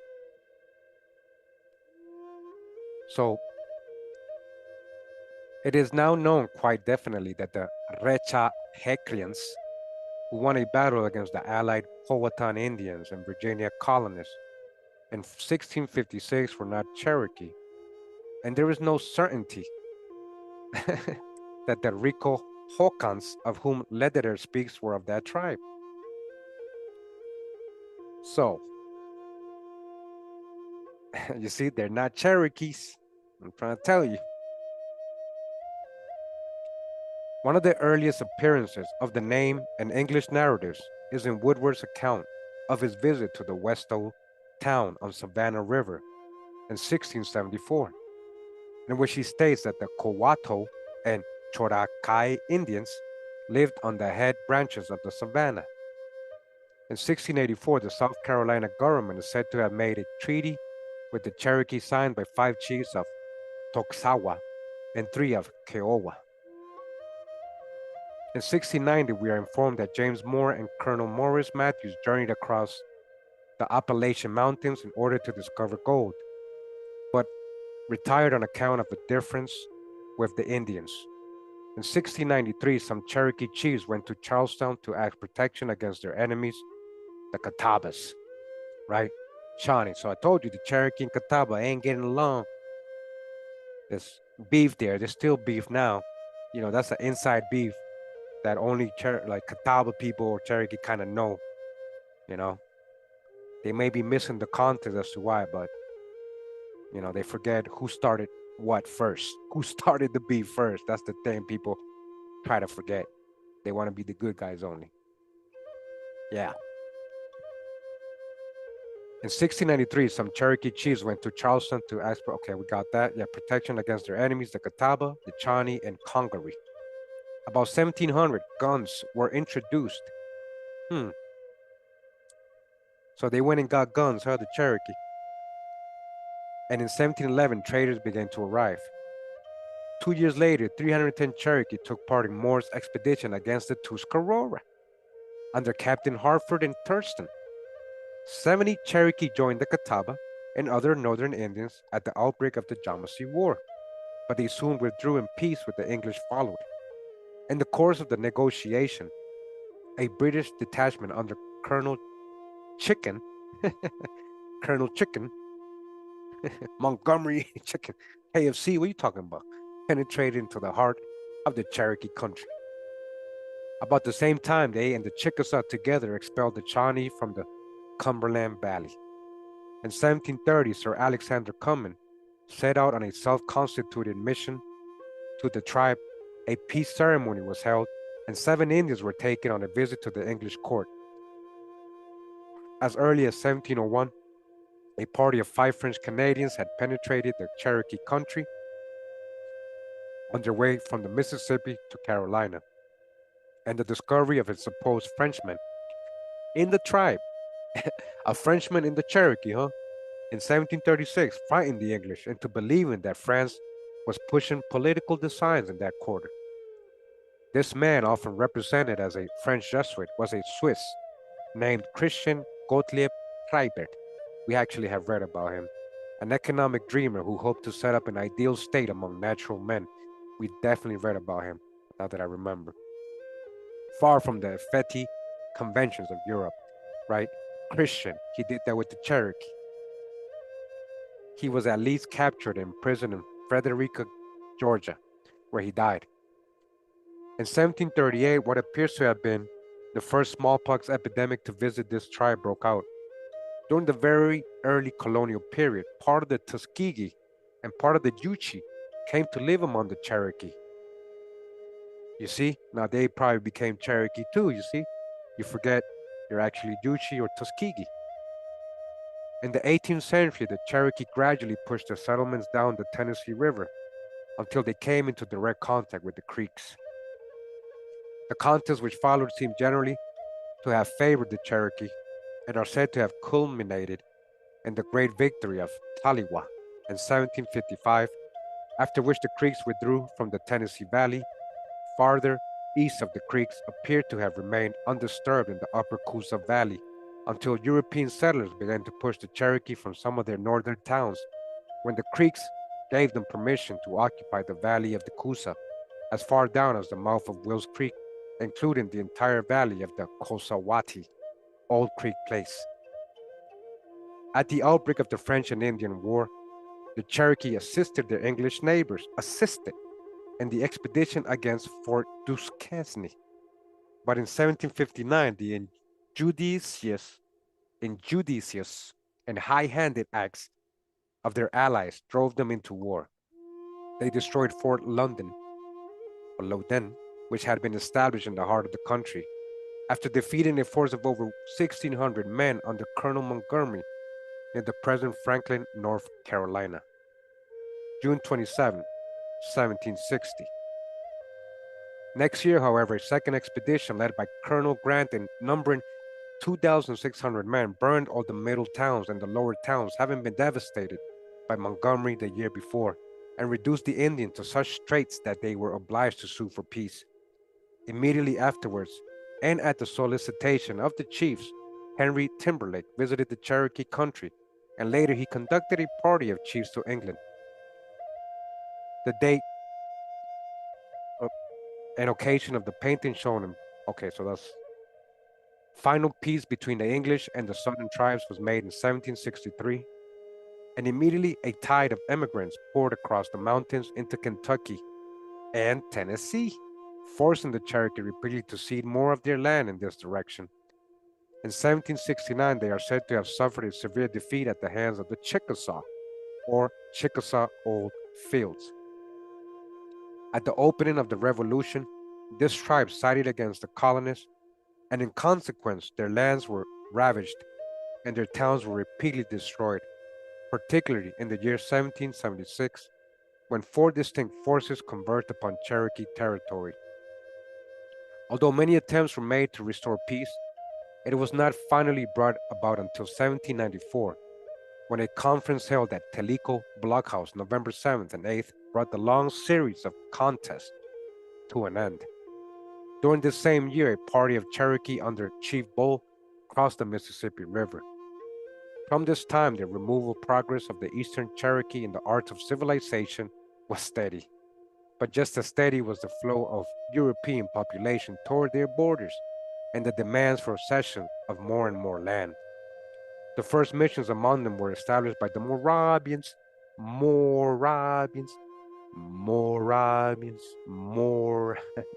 in 1801.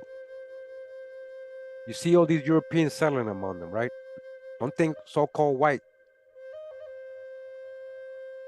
They didn't just settle and move them. A lot of them mixed with them.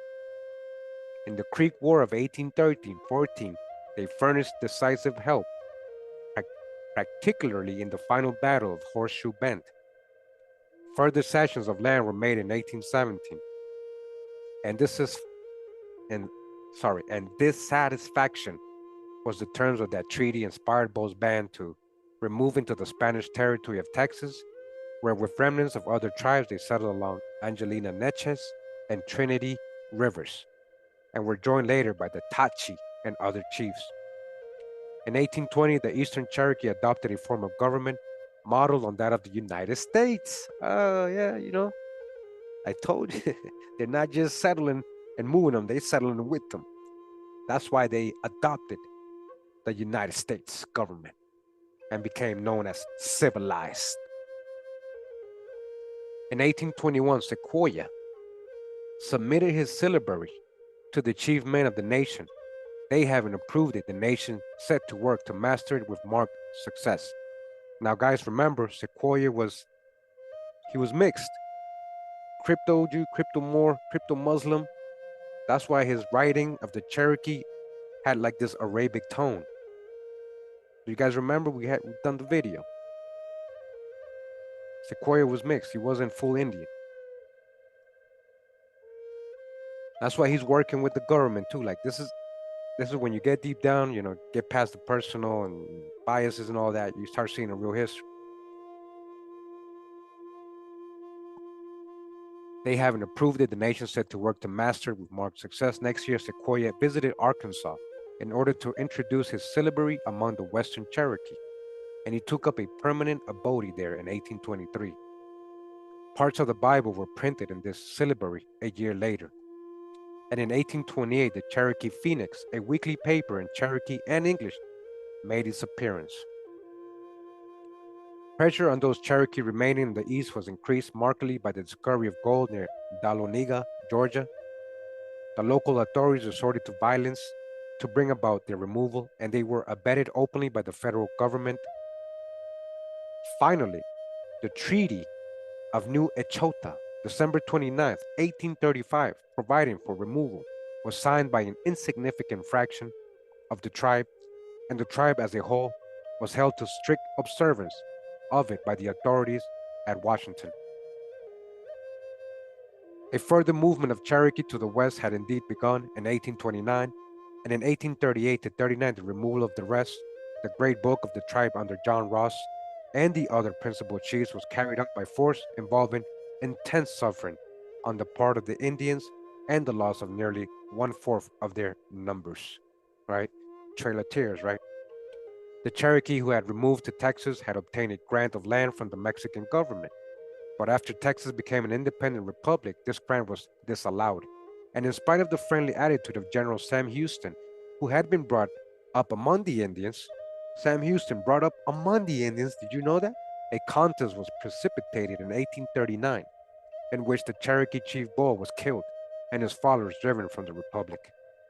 Several hundred Cherokee also remained in their old country, a fraction which escaped from the troops into the mountains.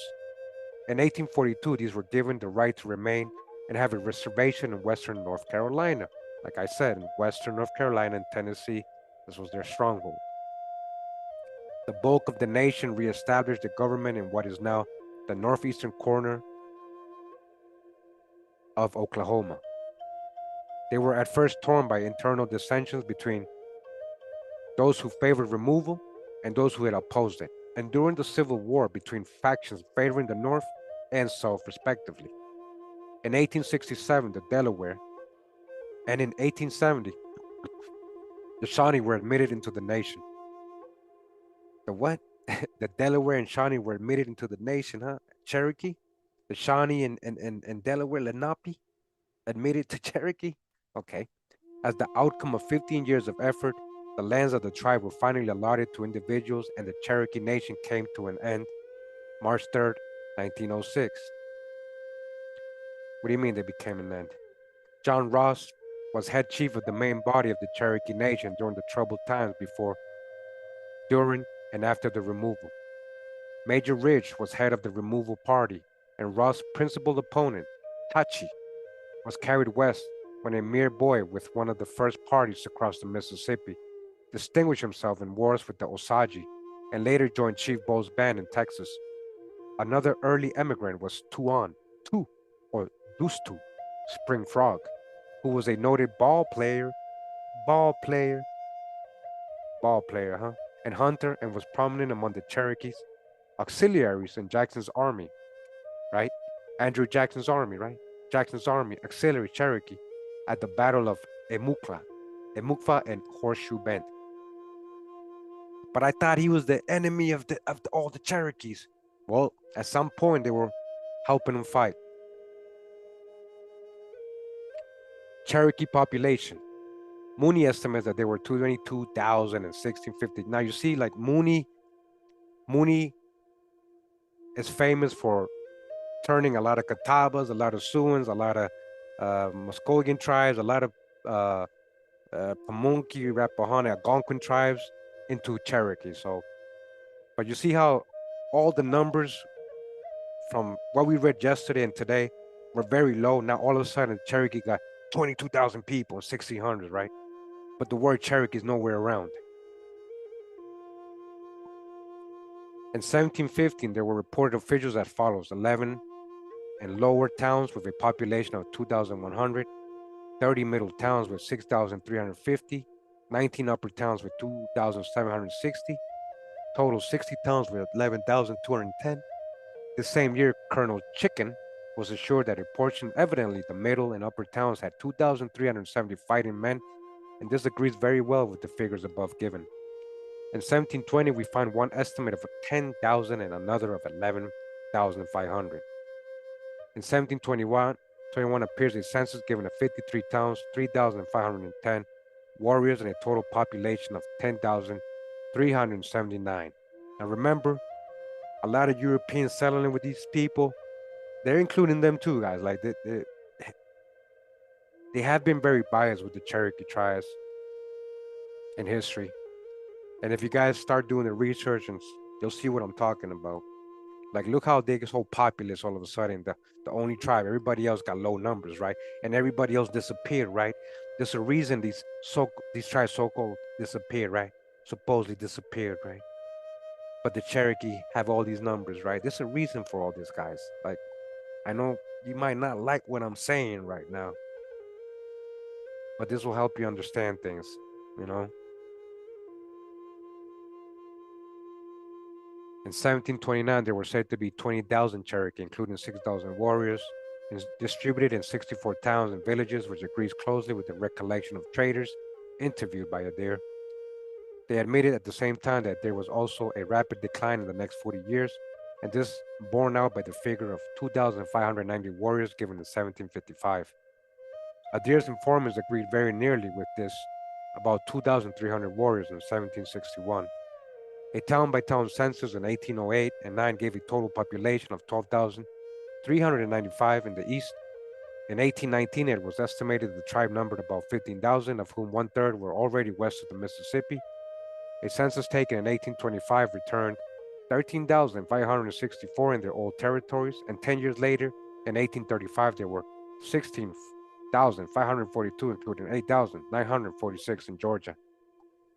Georgia, huh? Muskogee land, huh? 3,644 in North Carolina, 2,528 in Tennessee, and 1,424 in Alabama. Again, remember, guys, by the 1700s, and we've read this, like literally read this. A lot of times, Cherokee became a blanket term for Indian. So are these all really Cherokees? This was just before the removal, and there were estimated to be 6,000 already beyond the Mississippi. As above noted, about one-fourth of the Eastern Cherokee perished during this removal, and the Civil War again exacted a considerable toll.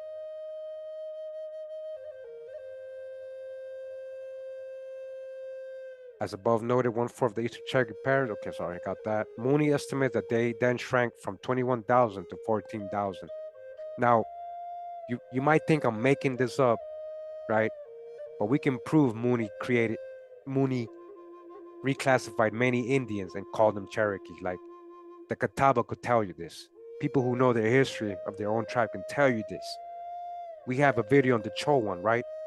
We literally read the sources saying these people were eventually classified as Cherokee, the Cho one people, right? And many more other tribes. So this is what they're counting here. They're amping these numbers up, giving legitimacy to the Cherokee, the greatest tribe, the greatest, more numerous tribe. It's all on purpose, guys. It's all good, though. We'll give them that. We'll give them these numbers. Okay, you're the most powerful tribe. Okay, good. Good for you. So, as above noted, sorry, I already read that. So, in 1867, an enumeration of the Western Cherokee showed 13,566, meaning there was a census of the Eastern Cherokee in 1848, which returned 2,133, and another in 1884 raised this to 2,956. Though there was some demur among the Indians as to the legitimacy of the claims of those of some class as Cherokee. All right, I told you I ain't making this up, man. What happened to all these tribes that disappeared, huh? When I'm saying they got reclassified, guys, I'm not saying they just got reclassified as Negroes. A lot of them got reclassified as Cherokee. I'm gonna read that part again. Though there was some demur among the Indians as to the legitimacy of the claims of some of those classed as Cherokee. At about the same time, the Western Cherokee were believed to number about 17,000. In 1902, there were officially reported 28,000 persons of Cherokee blood. And because this, guys, that's why you get all these tailor skin people today in the Cherokee tribes, because we allowed this reclassification of all these tribes and generalization. and now legitimizing, creating this. Oh, this is a real tribe. It's the most numerous, right? Okay, now anybody can be a Cherokee. In 1902, they were officially reported 28,016 persons of Cherokee blood, but this includes several thousand individuals formally repudiated by the tribal courts. Hmm. Huh. You see what I'm saying? In 1895, the Eastern Cherokee were returned as 1,479, evidently purified roll, and in 1900, the number given was 1376. In 1907, Mooney gave an estimate of 25,000 entire tribe, but the census of 1910 increased this to 31,000. 1910, huh? And that of 1930 to 45,238. How about the ones that paid $5? How about the ones that paid $5? Are you counting them too? Yes, they are, guys.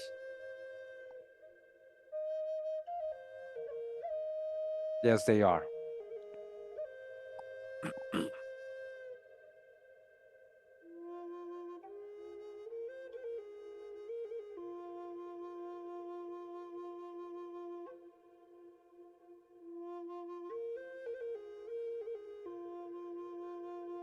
We still got a lot of tribes to go with the letter C. Let me see. Let me see. How long is this one? All right, we're gonna do one more. We're gonna do one more. We've already been here 2 hours, guys. You know, we don't want to make the videos too long. People will not sit through them.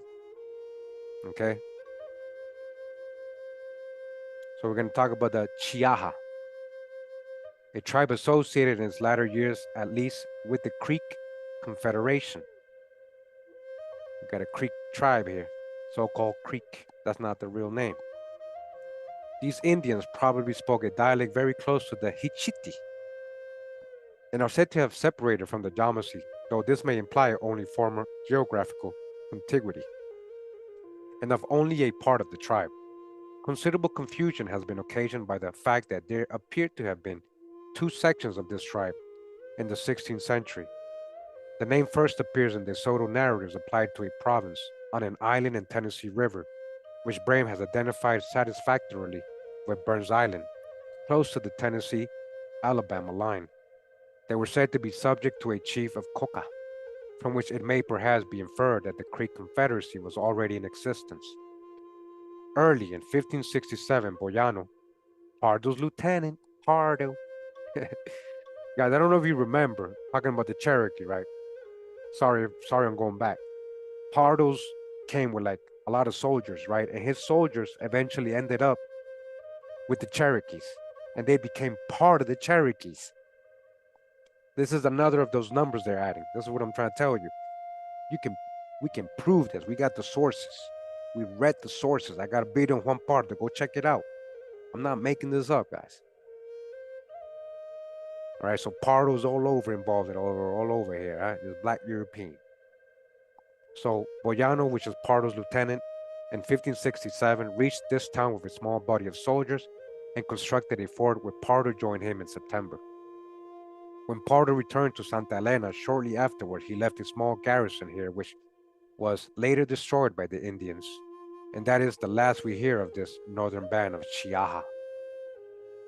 From Daniel Cox, however, we learned that the Tallapoosa was sometimes called River of the Chiaha, and an eastern affluent of the Coosa is known as Chehawa Creek, so named as early as the end of the 18th century. In the census of Creek Indians taken in 1832 to 1833 are listed two bodies of upper creeks called respectively Chiaha and Cheraw, but it is most likely that they received their name from the creek above mentioned than that they represented any survival of the northern Chiaha. In 1727, a tradition survived among the Cherokee that the Yamasee were formerly Cherokee driven out of the Tomahitans. Look at this. When it comes to Yamasee, guys, there's a lot of kind of similar. Seminole, kind of similar. It's a confederation of different tribes, runaways, Indians, runaway, indentured servants, Europeans. You know, there's a lot of details that people don't have context with when it comes. Again, with a lot of these 5 civilized tribes. So, again, I'm going to read that. In 1727, a tradition survived among the Cherokee that the Yamasee were formerly Cherokee. And they're like, no, they part of us, man. They us. They Cherokee, man. Among the Cherokee, right? And they had been driven out by the Tomahitans. Who's that? What happened to them? Where's the Tomahitans? Example, the Yuchi. The Yuchi, huh? Who did a lot of things like Israelites. The Yuchi. And in this, there may be some reminiscence of what happened to the Chiaha. In the Pardo narratives, the name Lameco or Solameco is given as synonym for Chiaha. This is probably intended for Tolameco, which would be the Creek equivalent for chief town. It will be recalled that this was the name of a large abandoned settlement visited by De Soto and close to Cofitacheki, in the middle course of the Savannah River. All right. I don't know if you guys remember the Tolameco Temple, right? The Tolameco Temple they found with statues, 12 Indians, statues lining it up, 6 on each side, and the temple was full of pearls. The temple was decked out with pearls on the walls and the ceiling. It was so many pearls, the Spanish couldn't carry them all back. There was so many pearls in the Tolameco Temple. All right, check out my video on that, guys. The Tolameco Temple. That's a great video, so you can see what they're talking about. Since we know that Chiaha were also in this region, it is fair supposition that the Savannah town had been occupied by people of the same connection. There is a Chiaha River on the coast of South Carolina between the Edisto and the Combahee, and as Chiaha is used once as an equivalent for Kiowa, possibly by the Kusabu tribe of that name on Ashley River, may be brought into the pictures. In 1713, we are informed that the Chiaha, who were then with the Creeks on Ocmulgee River, had had their homes formerly among the Yamasee. In 1715, they accompanied the Creek towns, which withdrew to the Chattahoochee and finally settled near the Osochi and Ocmulgee inside of the great eastward bend of the river. They had several out villages in 1797 to 1799, one called Little Chiaha, a mile and a half west of the Hichiti town, and 3 on Flint River, though one of these, known as Hotal Hi Huyana, they shared with the Osochi. After the removal to Oklahoma, they settled in the northeastern corner of the creek reservation and maintained their square ground, even after the Civil War, but have now practically lost their identity. Some of them, however, went to Florida, and the Western Seminole had a square ground bearing their name as late as 1929. Tradition states that the Mikasuki, that sounds like almost like a Japanese word, right? The Mikasuki, who played such a part in Seminole history, branched off from these people, but final proof of this is as yet wanting. Chiaha population. There are no figures on the northern section of this tribe unless they were possibly represented in the 2 Upper Creek towns reported in 1832 and 1833 under the variations of the same name. One of these had 126 Indians, the other 306. A Spanish census of 1738 gives 120 warriors for the Southern Division, and the Osochi and Okomogi together. In 1750, there were reported only 20 Chiaha warriors, and in 1760 there were 160. Well, we have the figure 120 repeated in the roll of 1761. Marbury in 1792 gives 100 Chiaha and Apalachicola together. And finally, the census of 1832 to 33 returned a Chiaha population exclusive of the northern towns above mentioned of 381. Hawkins states that there were 20 families in Hotalji, Guyana, near the end of the 18th century, but in 1821, Young gives a population of 210 and a rather excessive figure of 670 for the Chiaha Indians. So you see, great example. He just, look how he says, oh, that's too much of them. That's too high of a number. 600? But you were just saying the Cherokee at 20,000, 15,000. You never said, oh, that's probably a high number. You see the bias? This is what I'm saying, guys. All right.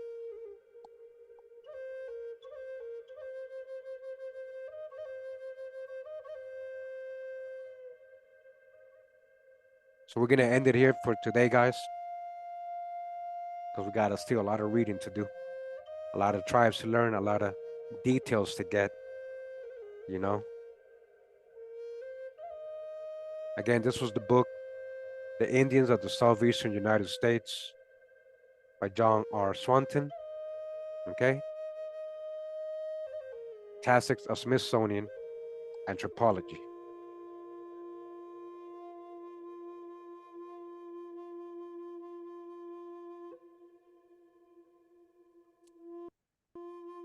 I hope you guys enjoyed the reading for today again. I hope you're enjoying this series. We're gonna definitely do all the tribes listed in this book, no matter how long it takes us. I'll probably do a different video tomorrow, though. We're gonna get pretty deep tomorrow, I think. We're gonna get pretty deep again with the Maya. Oh yeah. We're gonna talk about the ancient Americans and their role in the ancient true old world. All right. Thank you for sticking around all the way to the end, listening to me read for 2 hours. I didn't think I was gonna be on this long, this late, but hey, it happened, and I enjoyed it. I enjoyed the reading. Thank you for reading along with me. I hope that you are learning with this. I hope you're getting a better, clear picture of who's who.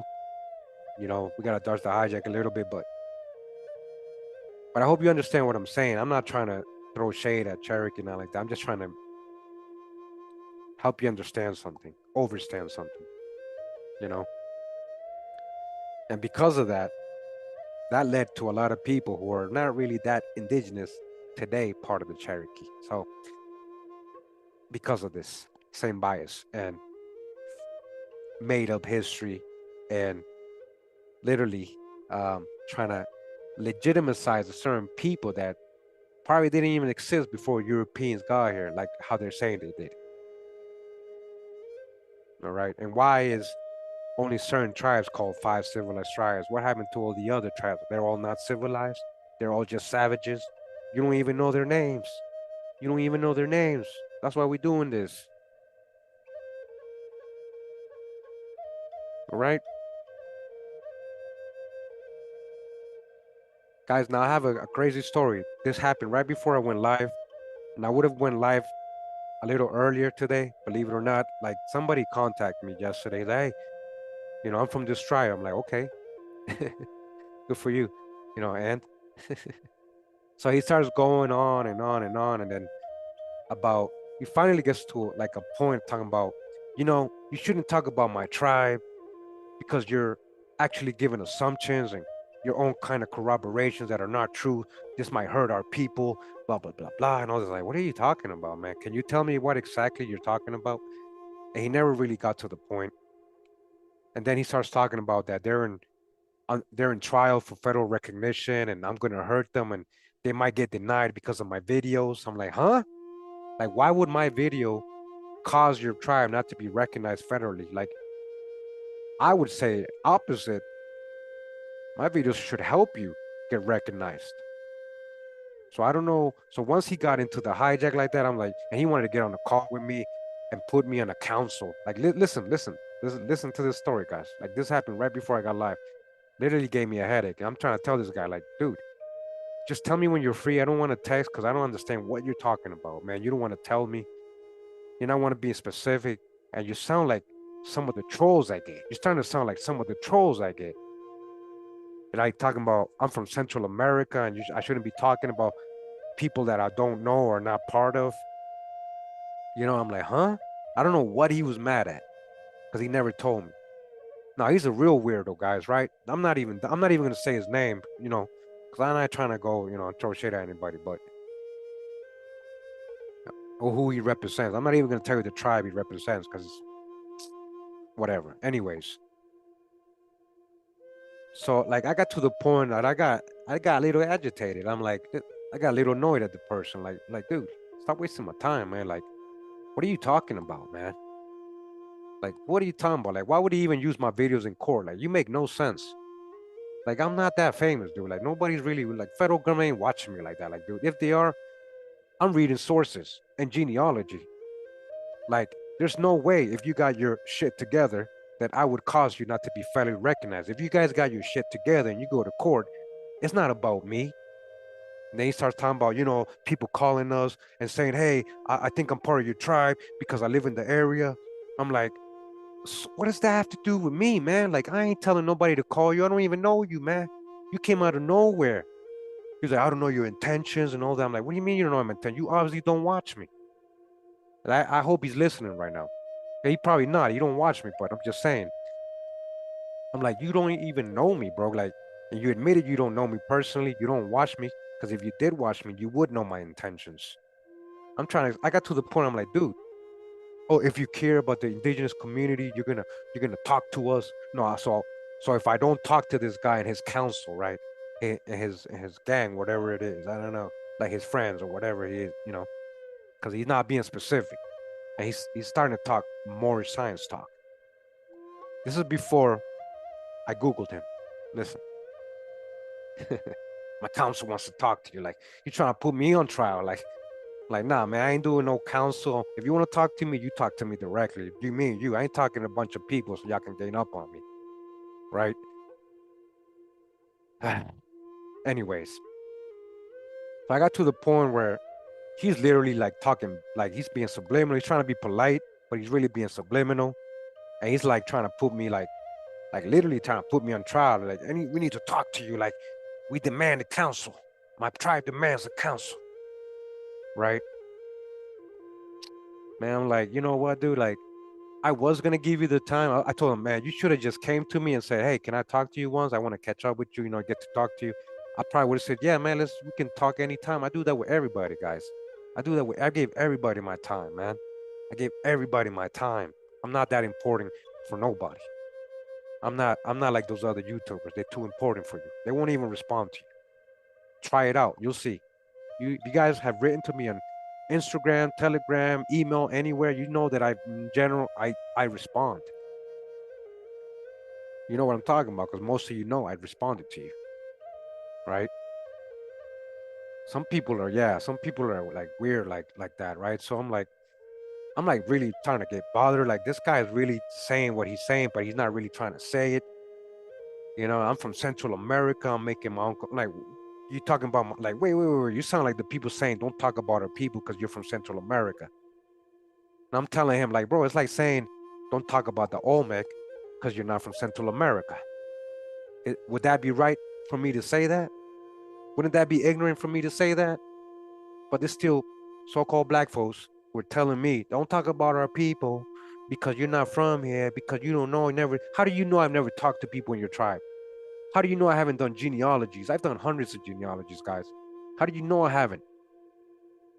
You don't know me. You admitted you don't even know me. You don't watch me. You don't know my intentions because you don't watch me. If you did watch me, you would know my intentions. I speak from the heart. I try to be very transparent. I speak from the heart. If there's something that bothers me or I disagree with, I'm gonna tell you, like the whole Cherokee thing here. I'm being real. Some may not like it. It's okay. I'll let them find out eventually. They'll find out. They'll be like, oh yeah, I understand what he was saying now. So either way, right? I told him, listen, man, forget it, man. I ain't getting on no call with you, man. You good luck with your trial, man. Like, I didn't say nothing bad. I said good luck with your trial, man. And I blocked him. Yeah, I blocked you. If you listen, I blocked you. I ain't got time for you, man. I went with my instinct. He's being all subliminal, right? So I Googled the guy, and guess what pops up? His Clubhouse account. Moorish Science Temple, Allah's people 5%, Rastafarism, Nation of Islam, all this other. I'm like, oh, okay, I see, I see.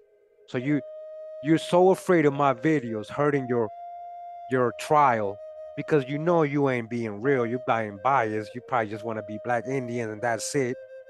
You probably don't like the black European thing that I'm saying or teaching, right? That's the only thing I even told him myself. I'm like, I don't know what you're talking about. It's probably this and this because you're not being specific. You sound like a troll, dude. It's the only way I can take this. I don't got no more time for you, bro. I even told him, bro, I If I didn't care, I wouldn't have even responded to you. You're a complete stranger that messaged me on Instagram. Complete stranger. He just joined my Instagram. That same day he messaged me. I can see he joined. He's followed. He started following you. You know when you get the Instagram notification, this, and that started following you. It was that same day. So you weren't even following me on Instagram. Who knows if you even subscribed to my channel, even watching my videos. You probably watched that one video of your tribe, and now you think I'm wrong, or whatever in the video you think I'm wrong in. Or he's like, you can't just go off documents. You gotta tell. I'm like, I can't just go off primary sources and genealogy. What you talking about, man? Anyways, so he turned out to be one of, he literally a hijack. You're a hijack, man. And I copied the conversation because I have a feeling these people are gonna try to go do a video and talk bad about me, like all these other haters, all these other like who really would contact me and say, hey, you're gonna hurt our recognition for like why would I how would I hurt like you make no sense, dude. You're afraid of something because you're probably not even you're being biased and not telling the truth. You want to be one thing. You're not doing shit right. Yeah, dirty Moors. Yeah, whatever you want to call them. I don't know.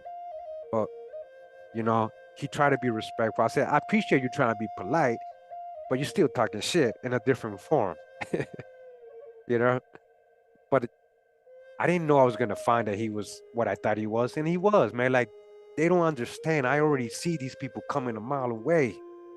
I've been in this at least 8 years already. Like, you think you're the first guy like you who comes and subliminally tries to talk to you and you're upset about something I said? You upset at something I read? Yeah, 8 signs, man. Bro, after I got off with you, bro, like, bro, this guy was just wasting my time, bro. Like, man, you don't even know. I would have got on earlier, guys. Over here back and forth with this dude. And I even told him, yo, stop texting because I'm not understanding what the hell you're talking about. You're babbling now. Wait for the call, man. Wait. He didn't wait. He kept writing these long ass paragraphs on Instagram. I'm like, oh my gosh. And babbling. I don't even know what he's talking about. Right? Either way, I was right. I found out who he was. I'm like, okay, now I see why. Now I see why. Man, you guys expose yourselves so easily. Like, ah, man. Wow. Oh, man. Anyways, I just wanted to tell you guys what I went through. I can't believe that he was telling me I'm gonna hurt his recognition. Like they might use your video as immunity to deny our recognition. I'm like, what? What video? What are you talking about, man? Like I show my wife all this. She thinks people are crazy. Like, look, I'm like, look, like she's like seeing me all getting all worked up and stuff. She's like, what's wrong? Like, look at this idiot. Yeah, literally, man. Like, I'm sorry, but I don't know how else to describe you, man. And then he's telling me I'm young and and how you treat the I'm like, bro, how old you think I am, man? I'm 43, guys. The dude's picture don't look any younger, any older than me. He might be even younger than me. Like, this is what I'm saying. Like, y'all gotta check yourselves, yo. For real, like some of y'all gotta check yourselves, yo. And don't contact me for shit like that. Cause I got time for real people. I make time for people. Don't waste my time like that, man. I could have been on a lot sooner. I could have avoided a headache. I could have been sleeping by now and resting because I am fighting a cold. And I could have hurried this because of my experience and just been like, nah, I'm not even gonna do a video tonight. F that. Because he really got me out the mood. Right? Yeah, I got him sweating, exactly. I got they're like, oh shit, he's gonna ruin our man, our fake tribe. He's gonna ruin our yeah. Yeah. We, us, and them. He kept using we, us, and them. Them. I'm like, them who, us who, we who? What are you talking about, man? You speaking French? We. Anyways, shout out to Science. I helped him with genealogy today. We had a great session. Found a lot of good stuff on a part of his family that he had no clue on, and he wasn't able to ever pass or get past. It wasn't easy for him. His dad, didn't know much, and We were able to find so much. And in that lines that he might have not thought there was so many Indians, we found so many Indians, right? And I'm gonna tell you another story talking about people, right? I'm not gonna say names, but he was working with somebody else, helping with genealogy, and this is another bias researcher, black only. We just black Indian and that's it. Kurimeo's wrong. Kurimeo be copying me. Kurimeo copies all my videos when he just started his channel. You guys may know who I'm talking about, but this guy's a fool, man. So he would have never found all the stuff I found today.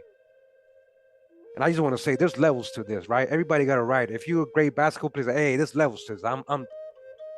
This is what I do, guys. Like, there's levels to this, man.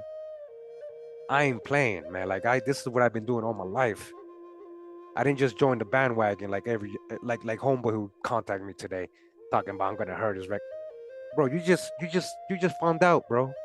You obviously were Nation of Islam more. You were many things. You got Rastafari. You got everything listed. All the hijacks. Anyways, man. Anyways, I'll let y'all find out. Guys, stop paying people to do your genealogy and you're not there and they're taking months when I could literally, you can do this in 2 or 3 days. If you spend hours on it, you can do that. Stop giving your money to people. You're getting scammed.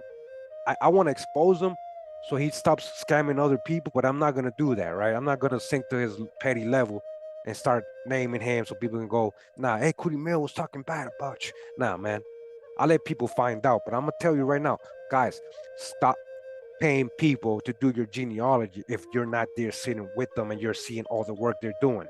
When I do people's genealogy, I share screen. I'm there for 5, 6, 7 hours showing you everything I'm doing, how I'm finding everything, asking questions.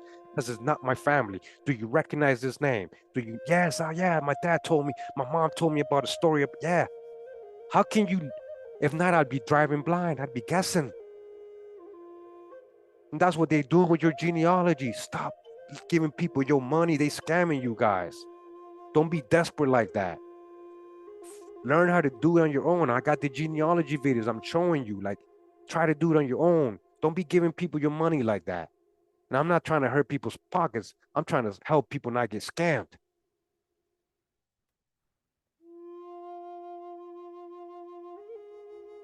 Like it really bothers me that it's happening. And I know it's happening. I know a lot of these big so-called black Indian people prominent in this community from like 8, 9, 10, yeah, they've been scamming people.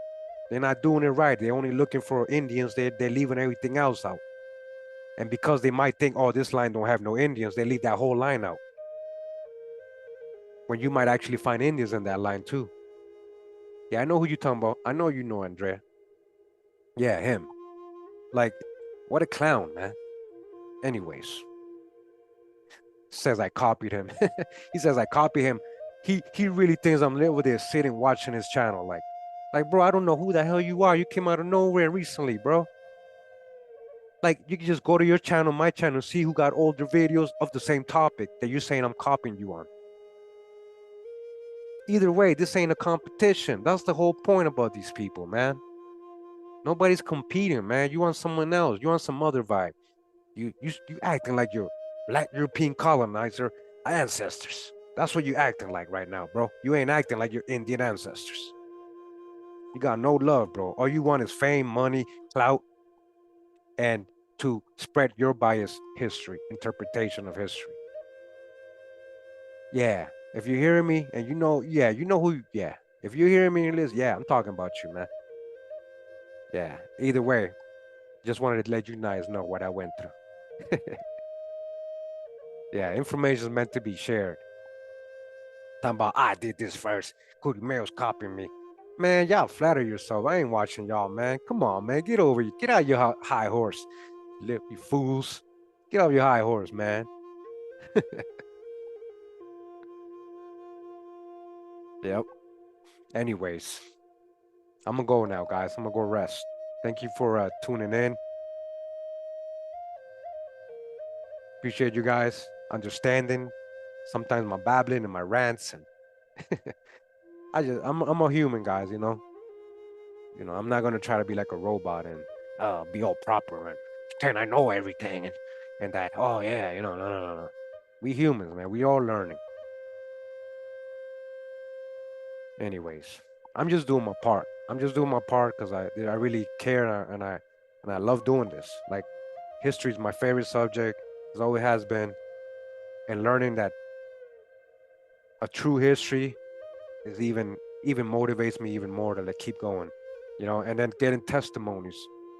You know, like what I did today, helping out the brother. That to me, that motivates me. That's love right there. I love being able to help like that. You know, with no obligation, no financial obligation to pay me. I got hundreds of people can testify for that, saying, "Nah, Kurimeo didn't charge me. He didn't even want to charge me. I had to forcefully donate to him because he wasn't even asking me for none. I literally opened up my Patreon because the people I was helping out with my genealogy census were feeling obliged. They were finding so much good info and finally learning the true genealogy that they were so happy they wanted to give me something. I'm like, no, you don't have to. But I want to, man. Come on, I want to help. All right, all right. I got my Patreon here if you want to. That's why I created my Patreon, guys. I'm telling you the truth. I ain't got nothing to lie about. Like, you know, but whatever. I know people don't trust. Nah, you sound too good to be true. You can't be. Nah, no, there's good people out there, guys. You are out there. I see you out there. I know there's good people like me out there. And no fake ass people trying to chase, clout chase, make money off other people, and just be a past and teach a biased history. If you're watching channels right now and they ain't talking about black Europeans, then you ain't getting the full drop. That's all I gotta say. You ain't getting the full drop, and you're missing out a lot on your heritage and ancestry. I know a lot of you probably don't want to hear that, but eventually you're gonna find out. And it's gonna hurt now, it's gonna hurt later. It's okay. It's okay. Embrace it, because you don't know how deep that root goes. It might come back to the ancient Americas eventually. That's all I'm gonna say. So yeah, much love, guys. Thanks for tuning in, my people, mi gente. Pura vida, mi gente. Much love and respect. Hawaii.